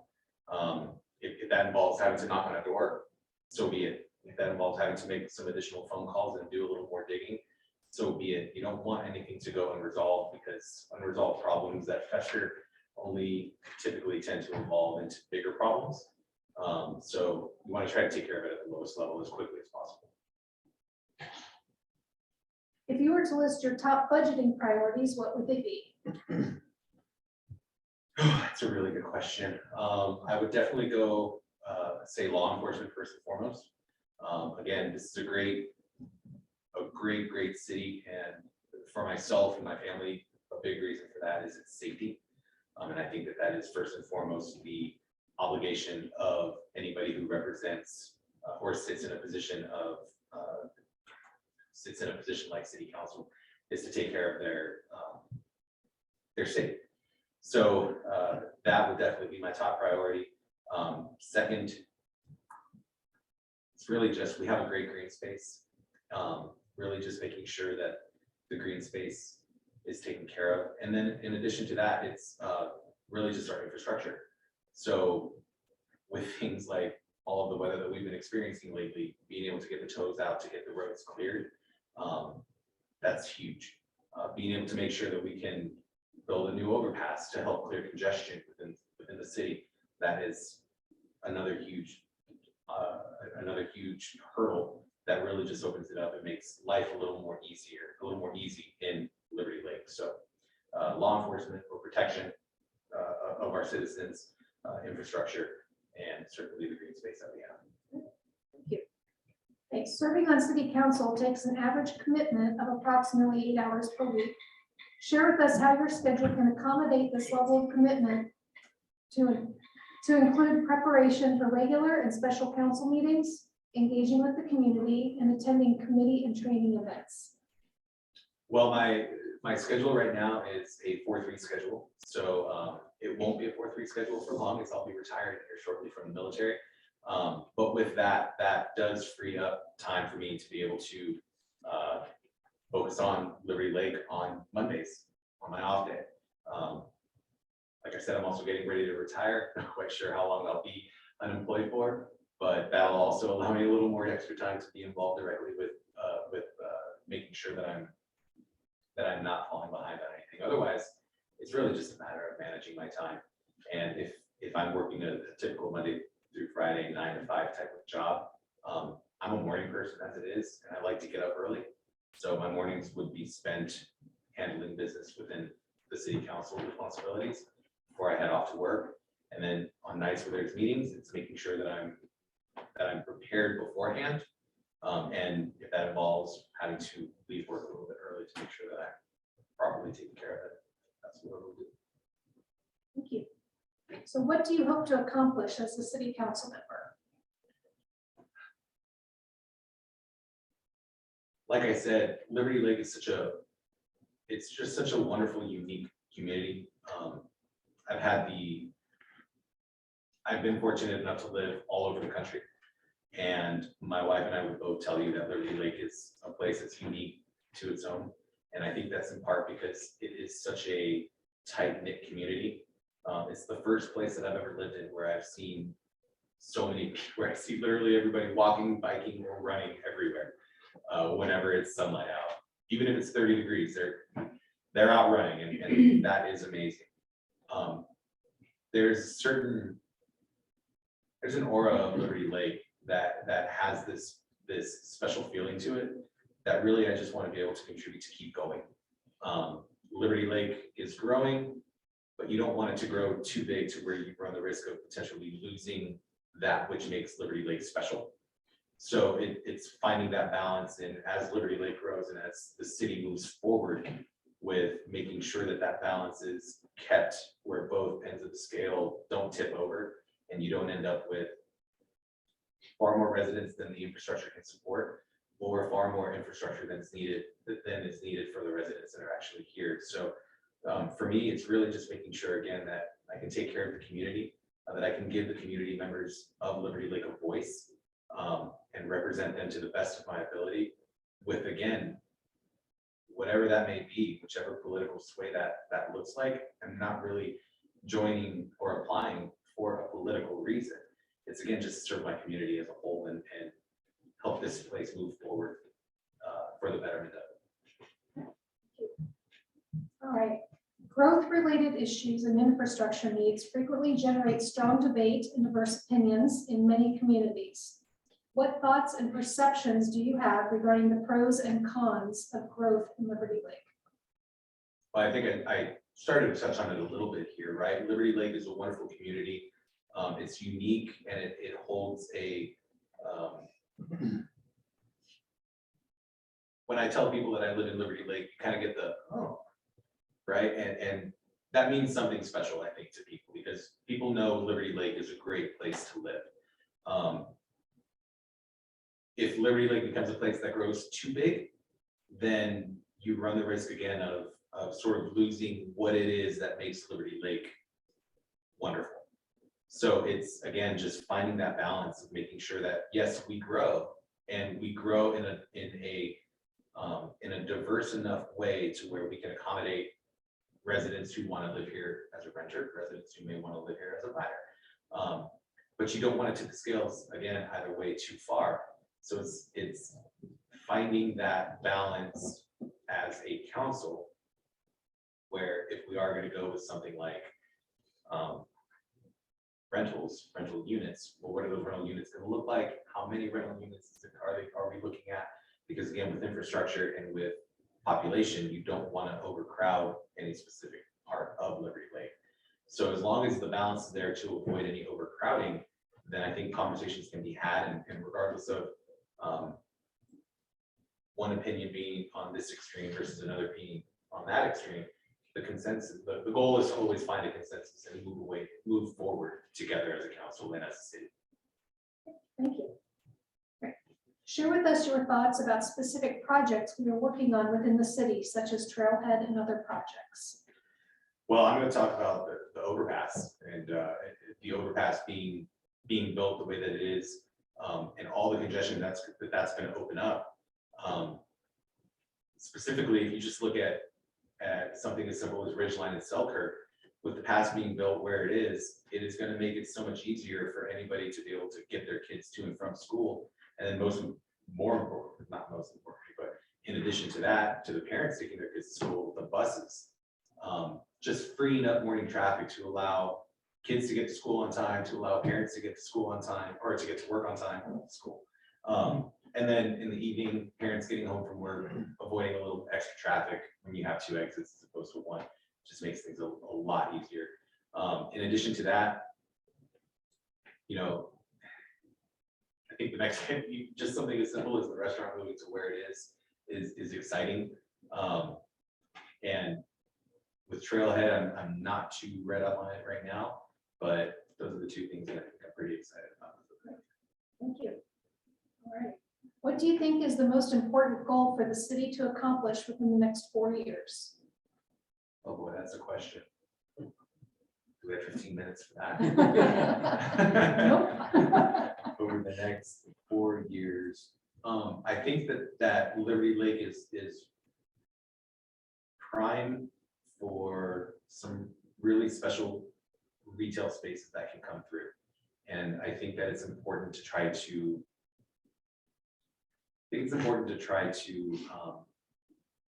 I can say, diversify the retail that's out here. Liberty Lake is full of banks. We have a lot of them. There's a Taco Bell and a Carl's Jr. I would really love for a Chick-fil-A to come here. So as simple as that is. Let's get a Chick-fil-A here in Liberty Lake. Don't make that call. Aside from that, I think it's really just continuing to focus on the infrastructure. The technology center or the technology campus in right off of Mission, that I think is going to be a big point of contention for the city and its residents as we move forward with what specifically to do with that space and how to move forward with what the space is going to look like. I think the next 4 years are going to be extremely crucial for that. Whether it's a mixed residential retail, what does the residential space look like versus what the retail space looks like? I think that is something in my current position on the planning commission that we're looking at closely, and something that we're ready to get working on. So I think for the next 4 years, I think that's going to be one of the biggest ones. Yeah. But again, don't forget Chick-fil-A. Gotcha. All right. Last question, and then you'll have 2 minutes after that. Final question, why do you feel you are the best choice to represent the citizens of Liberty Lake? You know, it's never easy to talk about yourself. I'm service-minded, and I've spent 20 years serving this nation without ever really getting much of an opportunity to get involved in my local community. And as soon as we got here, I wanted to dive in because I want to help and I want to serve and I want to be a part of it. So why I think I would be best suited for this position is because I'm going to give each and every person in Liberty Lake a voice. Even if there's people who feel like they don't have a voice, I'm going to give you a voice. Even if my voice doesn't necessarily agree with your voice, I'm still going to give you a voice because your voice matters just as much as mine does. If I'm in the position to be able to just sit at this table and lend my voice to those people, again, for the betterment of them and the betterment of the city, then all the better. But city council, in my view, is unique in that it's a group of individuals who are representing a mass group of people, and there is a way to be able to find one road ahead. It just takes time and work and a lot of communication, and the communication part is something that I love. So I think when I can tie that in with the service mindedness that I just have, I think that makes me the best candidate. Thank you. Well, your timing is really good. The military taught you well. So now you've got 2 minutes. I'll keep the time on that to give a summary or anything else you want to touch on that we may not have had a chance to. I think the biggest thing is, just to really just highlight again my desire to serve my community. We're new to Liberty Lake, but when we lived here from 2013 to 2017, we loved coming to Liberty Lake. And coming here in the summer of 2020 and having the opportunity to live here was almost a pinch me kind of moment for my family and I. So we are so grateful to be able to be a part of this community that at the very least, all I want to to be able to do is actually return the favor and serve my community. To hopefully give them the same type of feeling that I got when we moved here. So with that, I just want to thank everybody for their consideration and for your time. It means the world to me. And good luck with this wonderfully difficult decision. We appreciate it. All right, well, we appreciate you coming in. Thanks for your time. And after we're through with these, see the council meet and then come out and make a decision. So thanks for joining us. Thank you all very, very much. Thank you. Appreciate it. Thank you. Okay, next we have Mr. Rogers. I just realized how that sounds. Yeah. Okay, Mike, yes, The question, is it Stephen or Stephanie? Stephen. Yeah, Stephen. Stephen? Yeah, they pronounce it's PH, but they pronounce it. Stephen, okay. Let me go grab some water real quick.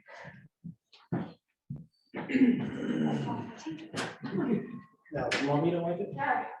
Chick-fil-A, that's CHIC. Best chicken you can have from a fast food place. Don't fall back like that. Yeah, from a fast food place. It attracts individuals that would stab a hole to have that. Where have I heard that? You should have seen, I don't know if you saw the news, the line at the North Spokane when they first opened it. It was, I mean, all hours of the day, backed up for miles. Do you remember when I know the public could hear us talking because it's on. Do you remember when the donut place opened over here? Yes, Krispy People, Krispy Kreme, people came from Seattle. Yep. To wait in line. Yep. So, Cargill, how you doing? All right, welcome. Howdy. Thanks for joining us. Oh, okay. So we have two council members also on Zoom, so they're kind of watching. This is our cameras and our microphones right here. So we've got, you'll have 15 minutes, about 10 questions. And then after that, you'll have 2 minutes to kind of give a wrap up or touch on anything you think we should have asked or that you want to share. Okay. All right, you ready? Yeah. All right, so share with us what you think we should know about you that helps us understand your qualifications for this position, including any experience in policy, politics, or community service. As far as I'm poli-sci major, University of Oregon, 2002, business administration minor. I've been working in finance since 2002. I mean, primarily my focus is on the numbers, the balance sheet, money, as far as containing wasteful spending, things like that. Been in finance since June of 2002, pretty much every day. Community service, I've done some great strides work, which is a cystic fibrosis fundraiser.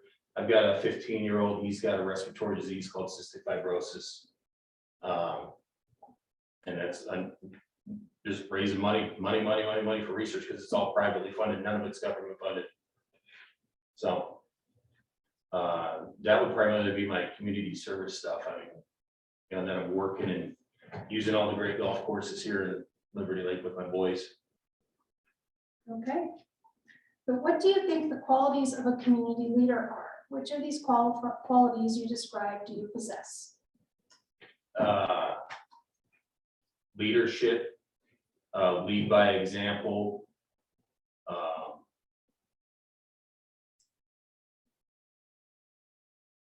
I just think some other things.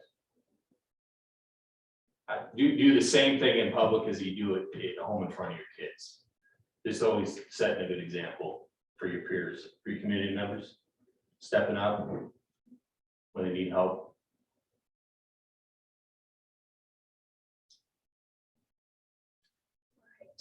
Each city council member brings unique opinions and points of view to the table. As a member of city council, you represent many constituents. When you hear about something that concerns you in the city, what steps would you take to see that this concern is resolved? Community engagement, as far as people reaching out about, you could use an example like more apartments in the community, which I don't think we need personally. I think if you're going to do more housing, because that seems to be an issue that pops up a lot. I'd look at the school capacity before. I'm just using this as an example with the community. Because it seems like the schools get built, and I know that's a separate issue with Central Valley and everything, but it seems like before the schools are finished, like the Creek or Selkirk, they're already over capacity because the residential and the multi-family housing is just through the roof as far as apartments. I think we focus on residential and how I keep it where it's at for now, personally. Address the infrastructure first and the school issue before moving on to housing. But as far as I would just engage with the general public. They ask a question, I'm gonna answer it. Straight up. If you were to list your top budgeting priorities, what would they be? I would do rainy day fund. Would be first and foremost. And I don't know a lot of the details of the city of Liberty Lakes budget at all, by any means. But I do know one thing, everything is cyclical and there's always ups and downs, and we're in a big up right now as far as the economy, the stock market, equities, all that. Housing is through the roof here and everywhere else in the country. But there are ups and downs, and I hope the city's prepared for that, because I recall I think it was 2009, maybe in 2010 around here, that little thing called the utility tax. It was supposed to be a temporary issue. In fact, I remember the mayor at the time was trying to give herself a 62% raise at the time, and I came down here and testified against that. And it was just rainy day fund, save for the time, because the city being flush with cash, it's not always going to be like that. And there will be downturns, and there'll be a downturn in the RV market. I know we're getting a huge amount of sales receipt money from the RVs, and I work in finance in the automotive industry, and I know the price of the SUVs and hell, even used vehicles at those car lots sitting over there. And I know we get a lot of tax revenue.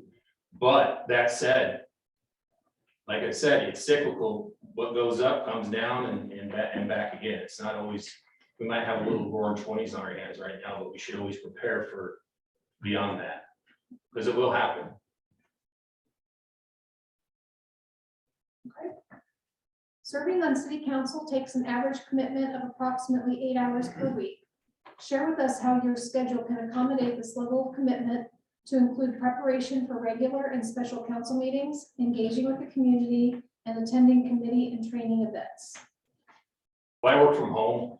I'm flexible in my schedule as far as moving things around. Just like with tonight, I usually had a work thing that went till about 8 o'clock tonight, and I just moved that around. I've been working from home since 2007. Same company, like I said, since 2002. I make my own schedule. Do what I want. Always a perk. So what do you hope to accomplish as a city council member? It's more like a demonstration for my boys, like my youngest boy. He's at Selkirk. He was just like, he likes politics and government and follows elections and news and things like that. And he's like, oh, why don't you give it a shot?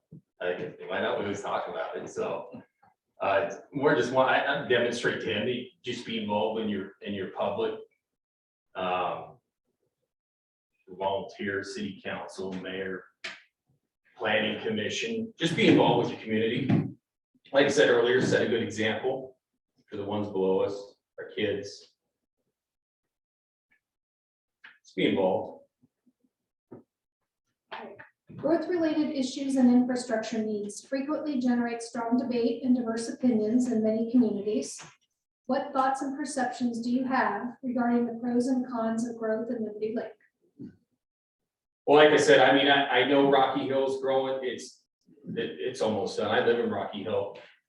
I don't think we need any more apartments, because I think the schools are already over capacity. I think that's the main concern is the schools. We should be, I mean, one of the big draws about moving here, which I've been here since 2008, was the elementary school right here before Liberty Creek. But I've got 3 boys, and the schools are excellent here. mean, our little elementary school, that was the whole draw of moving here. So I couldn't imagine being a family where you move in and they're like, oh, you know what, you're on the outside on the numbers wise in the school district. So guess what? We're gonna bus your kid all the way over to here. We're gonna bus your other kid over to this school. I think first and foremost is you gotta have the schools that capacity to serve the residents, because those same residents are living here and paying property taxes, so their kids can go to the schools here. Not one that's, you know, 2 boundaries over. Don't want to do that. So infrastructure, I mean, that's gotta be first and foremost responsible with those the apartment thing is out of control. Personally, that's just my opinion. They're ugly too. Eyesore. I mean, I wouldn't want to be living up on Legacy Bridge on that side, but I mean, you view as Home Depot, but now, I mean, you're looking down on Bruce right there. And like I said, I don't live there, I live in Rocky Hill, but I don't know, they're not appealing. Share with us your thoughts about specific projects we are working on within the city, such as Trailhead and other projects. Yeah, Trailhead, as long as there's money for it, I mean, I would be interested in finding out what are you gonna replace the lease. Palenque pays the lease, I'd imagine, for that space, right? So do you have any replacement plans or ideas for that? I mean, you don't want to put something there that if you don't want to put a building there if you don't have a tenant for it. Maybe a bigger, well, you can't put 18 holes there because there's only a 9-hole course, but make a pretty nice pro shop for sure. I mean, from ground up, you could put a couple nice simulators in there for wintertime stuff. Definitely keep the driving range heated at the winter so people can go hit balls for sure. But I mean, I'm all for it if you can pay for it. If it's not borrowed, like I'm pretty basic when it comes to the funding issue. If you have the money to do it, you have some savings set aside, then go for it.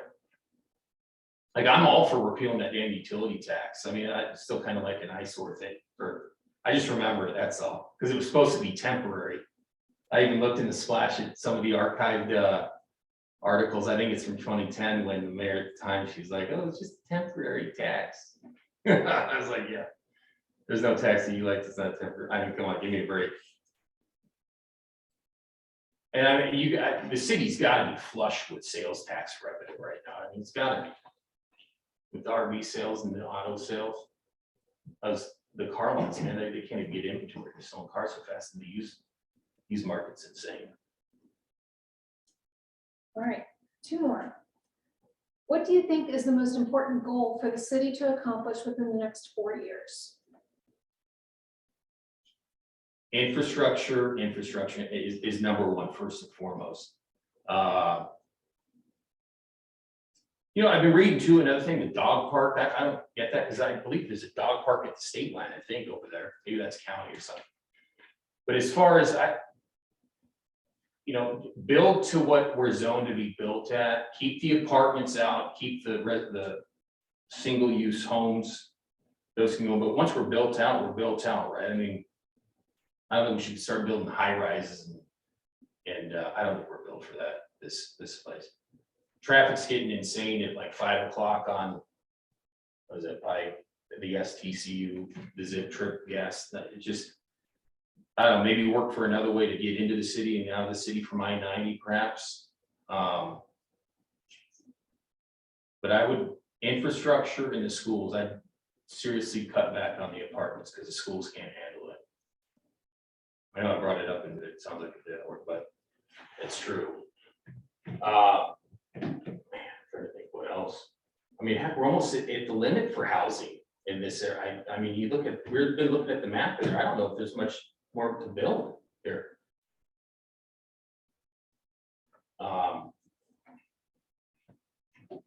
Sales tax rebate, hell, you know, I wouldn't mind doing a state or a state income tax ban in this city. That would be nice. I mean, most people that earn their own keep, I can't find one that really wants a state income tax in this area. So it'd be kind of sweet if we could put, I've seen other cities in the state doing it. So why don't we do it? Inslee can go pound sand. I know he wants a state income tax. So does the damn lieutenant governor over there. And it's, I believe it's in our constitution that that's a no-go. But I mean, I know they love to ignore that document, so let's just do it, put it in our city charter or city, whatever, if we've got our own constitution, let's put it in. Because I work here, I'd love it if we had one of those on the books. So if they did pass one, I'd be like, man, you can go pound sand. All right, last question. Why do you feel you are the best choice to represent the citizens of Liberty Lake? Well, I'll go a little old school tenure. I've been here since 2008, which I know is longer than everybody in that room. So I'll use that first and foremost. I love the community. I don't want to move. I love raising my 3 boys here. They love this area. They've got all their friends. We've always loved participating in the things that are here in Liberty Lake, like the movie in the park. We get farmers market, we can get some grub down there. It's just a great community, so I'd like to just give back a little bit. Okay. All right, well, you have 2 minutes to give us a summary, tackle anything you think you would like to talk about that we didn't ask about. Like I said, I'm just a local resident. I moved here from New Mexico, lived there for a year, and I love this community. It's great. I just look at this as an opportunity to just show my 7th grader, civic involvement, engagement, give back a little bit to, because I mean, the city of Liberty Lake's been great. I mean, since 08, since we've been here, it's a great place to raise kids. The recreation's outstanding. The schools, I mean, you can't ask for better public schools. So, and I'm a numbers guy, so at the end of the day, I'm not going to be wanting the city to buy things based on feelings. I'll be straight up and to the point as far as when it comes to finances. If we can't afford it, especially in a downturn, which eventually may come, I'll be a hard line as far as when it comes to the budget. That's first and foremost, because numbers don't lie. I mean, I do deals every single day. If the numbers don't add up, if it doesn't make sense, then you don't do it. Feelings don't pay the bills, I'll tell you that. So I guess you could say you can count on responsible votes when it comes to money for the city with me. Sam. Okay. Well, we appreciate your time and coming in. I think we've got one more. Yeah. And then the council will meet and then we'll come back out. Cool. Thanks, guys. Appreciate Take it. care. See you, Jared.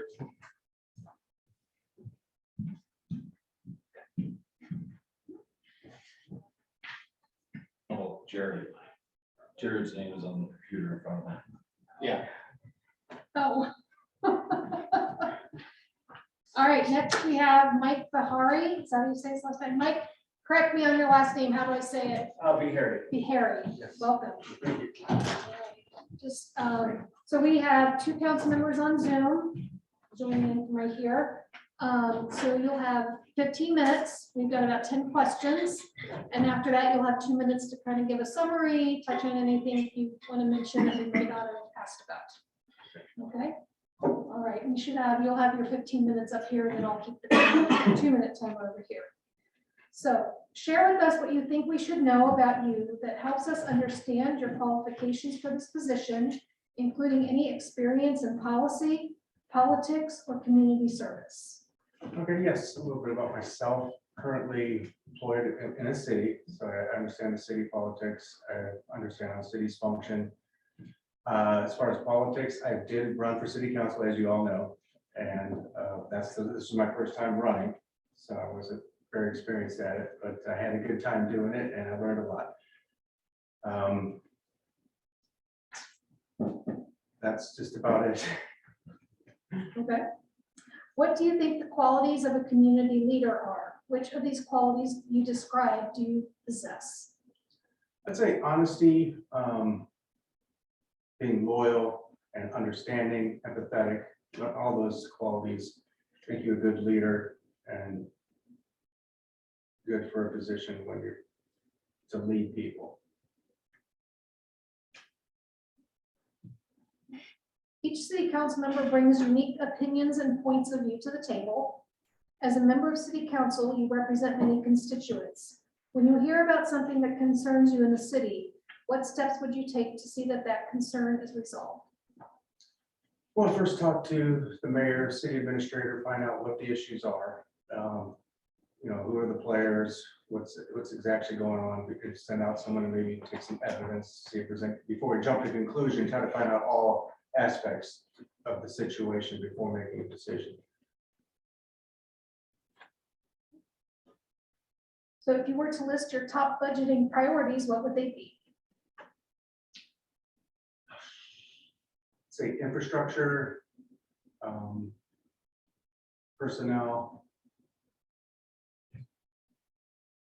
and then planning.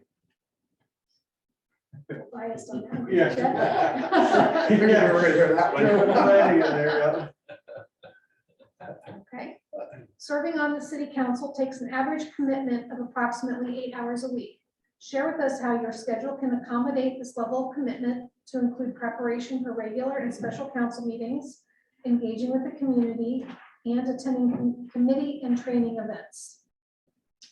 Right now I work a 9 to 5 job. I have some evening meetings, but most of them don't conflict with meetings that are scheduled here at Liberty Lake. Obviously, there might be 1 or 2 that are a conflict throughout the year, but I'm available to work in the evenings and weekends, and totally have no conflicts to do that.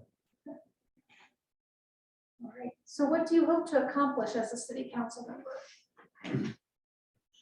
Just working with the community, becoming part of a team on the council, and making good decisions and having good outcomes for the city, and making it a better place to live and work.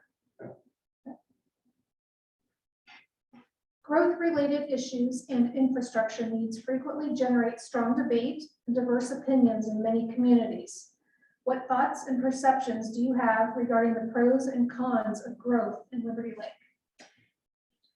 Well, growth is happening all around us, and it's just inevitable that growth is there's gonna be pressure for growth, and we're gonna have to look towards our comp plan and see what the city's comp plan kind of lays out for us, how to grow, and we should kind of look at that and base our decisions off that comp plan, and then hopefully some projects don't actually line up with the comp plan, and that's when you have to make the tough decisions, should we go that way or not. But for Liberty Lake, I see Liberty Lake as more of a low density, single family area and not much high density, except in maybe unique places.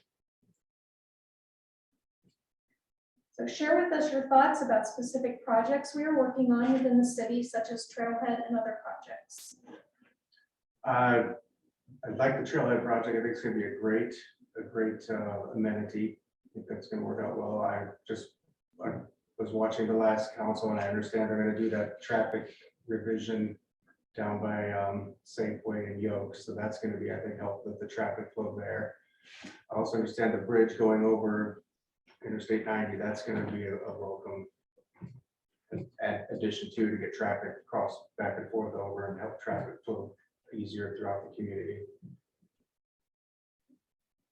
So what do you think is the most important goal for the city to accomplish within the next 4 years? I would say just manage growth and have it well designed and developed, and open space and trails. Those would be continued amenities to have.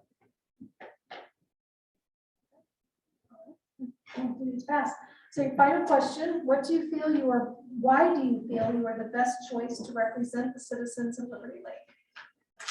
I'm the best choice because I'm compassionate about the area. I really love this area. I'm just a loyal person. I like giving back and serving the community. Just think I'd be a good fit for Liberty Lake. All right. Okay, so that brings us to your 2 minutes. Let me get the timer back up here. So I'm tracking the 2 minutes here. So Okay. In your 2 minutes, if you want to share with us anything else we haven't touched on, or anything you want us to know. just been been in the community since 2015. I really love the area. Got my master's in planning at Eastern and got 2 pets, got a cat, a dog. Well, actually, we just got a new puppy, so we got 3 dogs and 1 cat. So growing little family there. So yeah. Other than that, that's about it. Do you have any other questions of me? No, we've got our 10 here that we ask everybody, so. All right. Well, that's all. Go ahead, let you go, and Thank you. I think we're, next up is our executive session.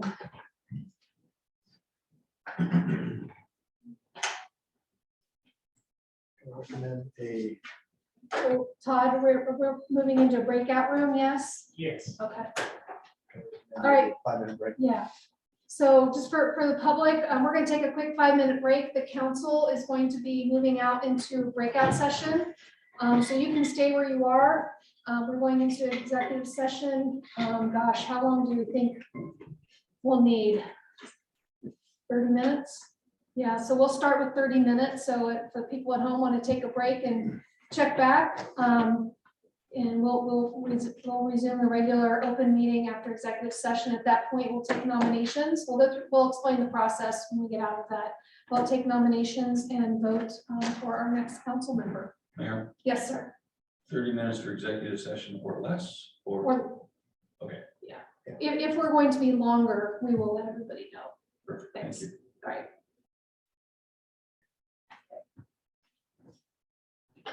My turn. Take us out of this. Oh, probably gonna be a little bit later. We're gonna mute. Last week. Todd, are we on mute?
Thank you.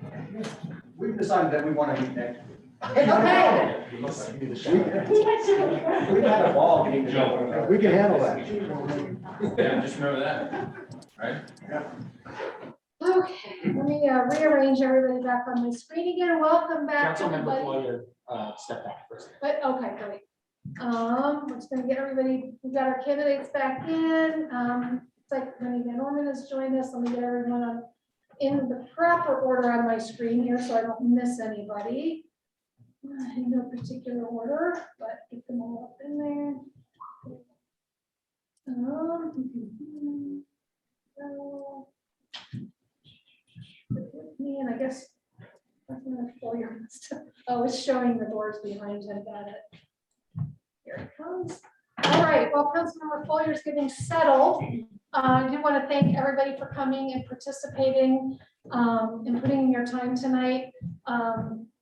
Would love to have all of you involved with the city one way or another. Unfortunately, we have one spot open for this thing tonight. We do have tons of committees open at this point. We have several openings on the Planning Commission. We're looking for people for our Community Engagement Commission. We need some library board trustees, parks, and an opening on Parks and Arts Commission. I almost forgot one. So please, everybody, consider those as well. If this is not in the cards for you tonight, we welcome the participation. What we hate to see is people to come apply and then they disappear, because we really want you guys involved.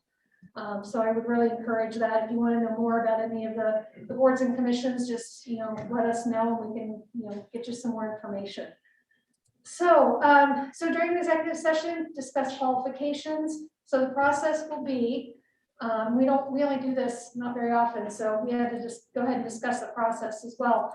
I'll call for nominations. Someone will make a nomination. We'll call for a second until we're done with nominations. At that point, then we go through them in order of nomination, the votes. The first person to get 4 votes will be our next council member. For example, if the first 4 votes of the council are for person A, we still will get the votes for the other 2 council members, just so they have a voice. If the first person doesn't get 4, then we move on to the next nominee, and so on and so forth. In the event of a tie, there may be an additional executive session that will be up to the council to make a motion if that's what they desire. So let's not get ahead of ourselves. Okay, with any further ado, I will go ahead and open the floor for nominations. So do you have any nominations? No, I didn't see who's. It was Mayor. Okay. Mayor Pro Tem. I didn't see whose hand went up Yeah. first. So Mayor Pro Tem Kennedy. Thank you, Madam Mayor. I nominate Wendy Van Orman. Okay. Second. We have a second from Dan Dunn. Okay, I'm just making notes of these here. All right, do we have any other nominations? Councilmember Cargill. I nominate Stephen Ramirez. Second. We have a second from Andy Kurtz. Try to get these in the right spot here so I can keep track. Okay, do we have any other nominations? Watching my screen instead of live. Okay, so our first nomination is for Wendy Van Orman, and we have a second by Councilmember Dunn. And our second nominee is Stephen Ramirez, nominated by Councilmember Cargill and seconded by Councilmember Kurtz. So you want me to go through this in position number order? I don't know everybody's position, but we can go through it that way. I hope you all know what positions you Point of are. order. Yes, sir. So just so the public is Yeah. aware, each council member is going to get 1 vote. Yeah. So if they don't vote in the first round, you can expect that they'll vote in the second round. I just want to make sure everybody is aware of that. Yeah, so, well, we vote on each person Right. once. Yeah. Okay, so we'll go ahead and I'll go by position. Again, I hope you know your position numbers because I don't know who's who. I just know that 7 is open. So we will go through in that order and just the vote right now is on our first nominee from Wendy Van Orman. So I will be looking for a yay or nay as I go through the council members. So position 1 is. Yeah. Okay, we have a yay from Councilmember Foyer. Who's number 2? Councilmember Cargill. Nay. Okay, thank you, Councilmember Cargill. Who's position 3? Somebody doesn't know. I think that's me. Dan, are you 3? I'm 5, I believe. Okay. I'm 5. Okay. I'll adopt Yeah. 3. Let's go. Yes on Wendy Van Orman, please. Okay, number 4.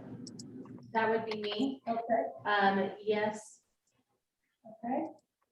5. That would be me. Yay. Okay, so that is 4. We still have a vote from Mayor Pro Tem Kennedy. Yeah, Okay, so the yeas have, so it looks like, oh, Wendy, I'm looking for you in the audience. You're sitting on my computer, sorry. So Wendy, it looks like the vote is 5 yeas, 1 nay for Wendy, and so it looks like we have our next council member. So thank you, everybody, for going through the process. Again, give us a call, there's cards out there with our phone numbers on it. We'd love to have every one of you on a commission or a board. Please stay involved. Wendy, stay on. You got to take your oath of office. Will do. Or you guys stick around too. We still have a little bit of business to take care of. We really appreciate you taking the time, everybody. Thank you. Thank you. Okay, so And Mayor, do we still need to vote on the second nomination? Since it was seconded. since we had got one before. All right. No. No, we don't. we since still, we're we not still for. vote on it. That's why we vote on it. We In get- our rules and regulations, if I understand correctly, we vote on it, so because somebody allows a council member to voice who he voted for. Well, that's why we went through and we got all That's what we 6 just did, votes. Everybody had a voice.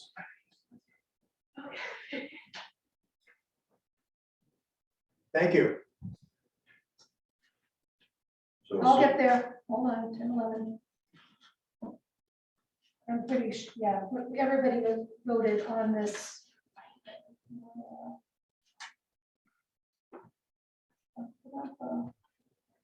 After all nominations are made, the mayor will call for a vote on the nominations in the order they were made. Voting will be by voice or recorded vote. As soon as one nominee receives the majority vote of 4 votes of the council, that council member will be declared, oh, that's Mayor Pro Tem. Congratulations. Thank you, Wendy. Congratulations, Wendy.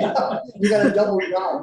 The council nominations, voting, and the selection of a person to fill the vacancy will be conducted during an open public meeting, and that's all it says. So, I mean, everybody had their voice. Everybody said, we had 2 nominations. We had 5 yeses, 1 no, and I see what you're saying. yeah. Okay, all right, sorry, everybody, we want to get through that. All right, so we're back to our agenda. Kelsey, are you, and former Mayor Van Orman, Councilmember Van Orman, are you ready to take your oath of office? I am. Hold on just for a second. Thank you very much. I'm honored. Be right back.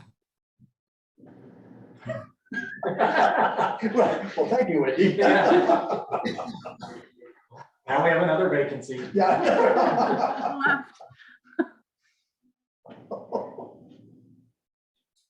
Well, luckily I can't run very far, so All try to right, get this. oh, perfect. Okay, so Wendy, if you'd raise your right hand and repeat after me. I, Wendy Van Orman, I, Wendy Van Orman, do solemnly swear do solemnly swear that I will support the Constitution that I will support the Constitution of the United States of the United States and the Constitution and laws and the Constitution and laws of the state of Washington of the state of Washington and all local ordinances, and all local ordinances, and that I will faithfully and impartially and that I will faithfully and impartially perform and discharge the duties perform and discharge the duties. It's been a while. of the office of City of Liberty Lake, Of the office of the City of Liberty Lake, City Council Position 7, City Council Position 7, according to the law according to the law and to the best of my ability. and to the best of my ability. Congratulations. Thank you very much. Wendy, I guess we'll make sure we I don't know yet, I don't know what your day looks like tomorrow, but we obviously like to start getting you set up on all your tools and everything as soon as possible. So Kyle, and I see you. So Wendy give you a call and you can help walk her through who she needs to get with. Perfect. Yep, that sounds great. Perfect. I'm off tomorrow, so not a problem. Excellent. Perfect. All right.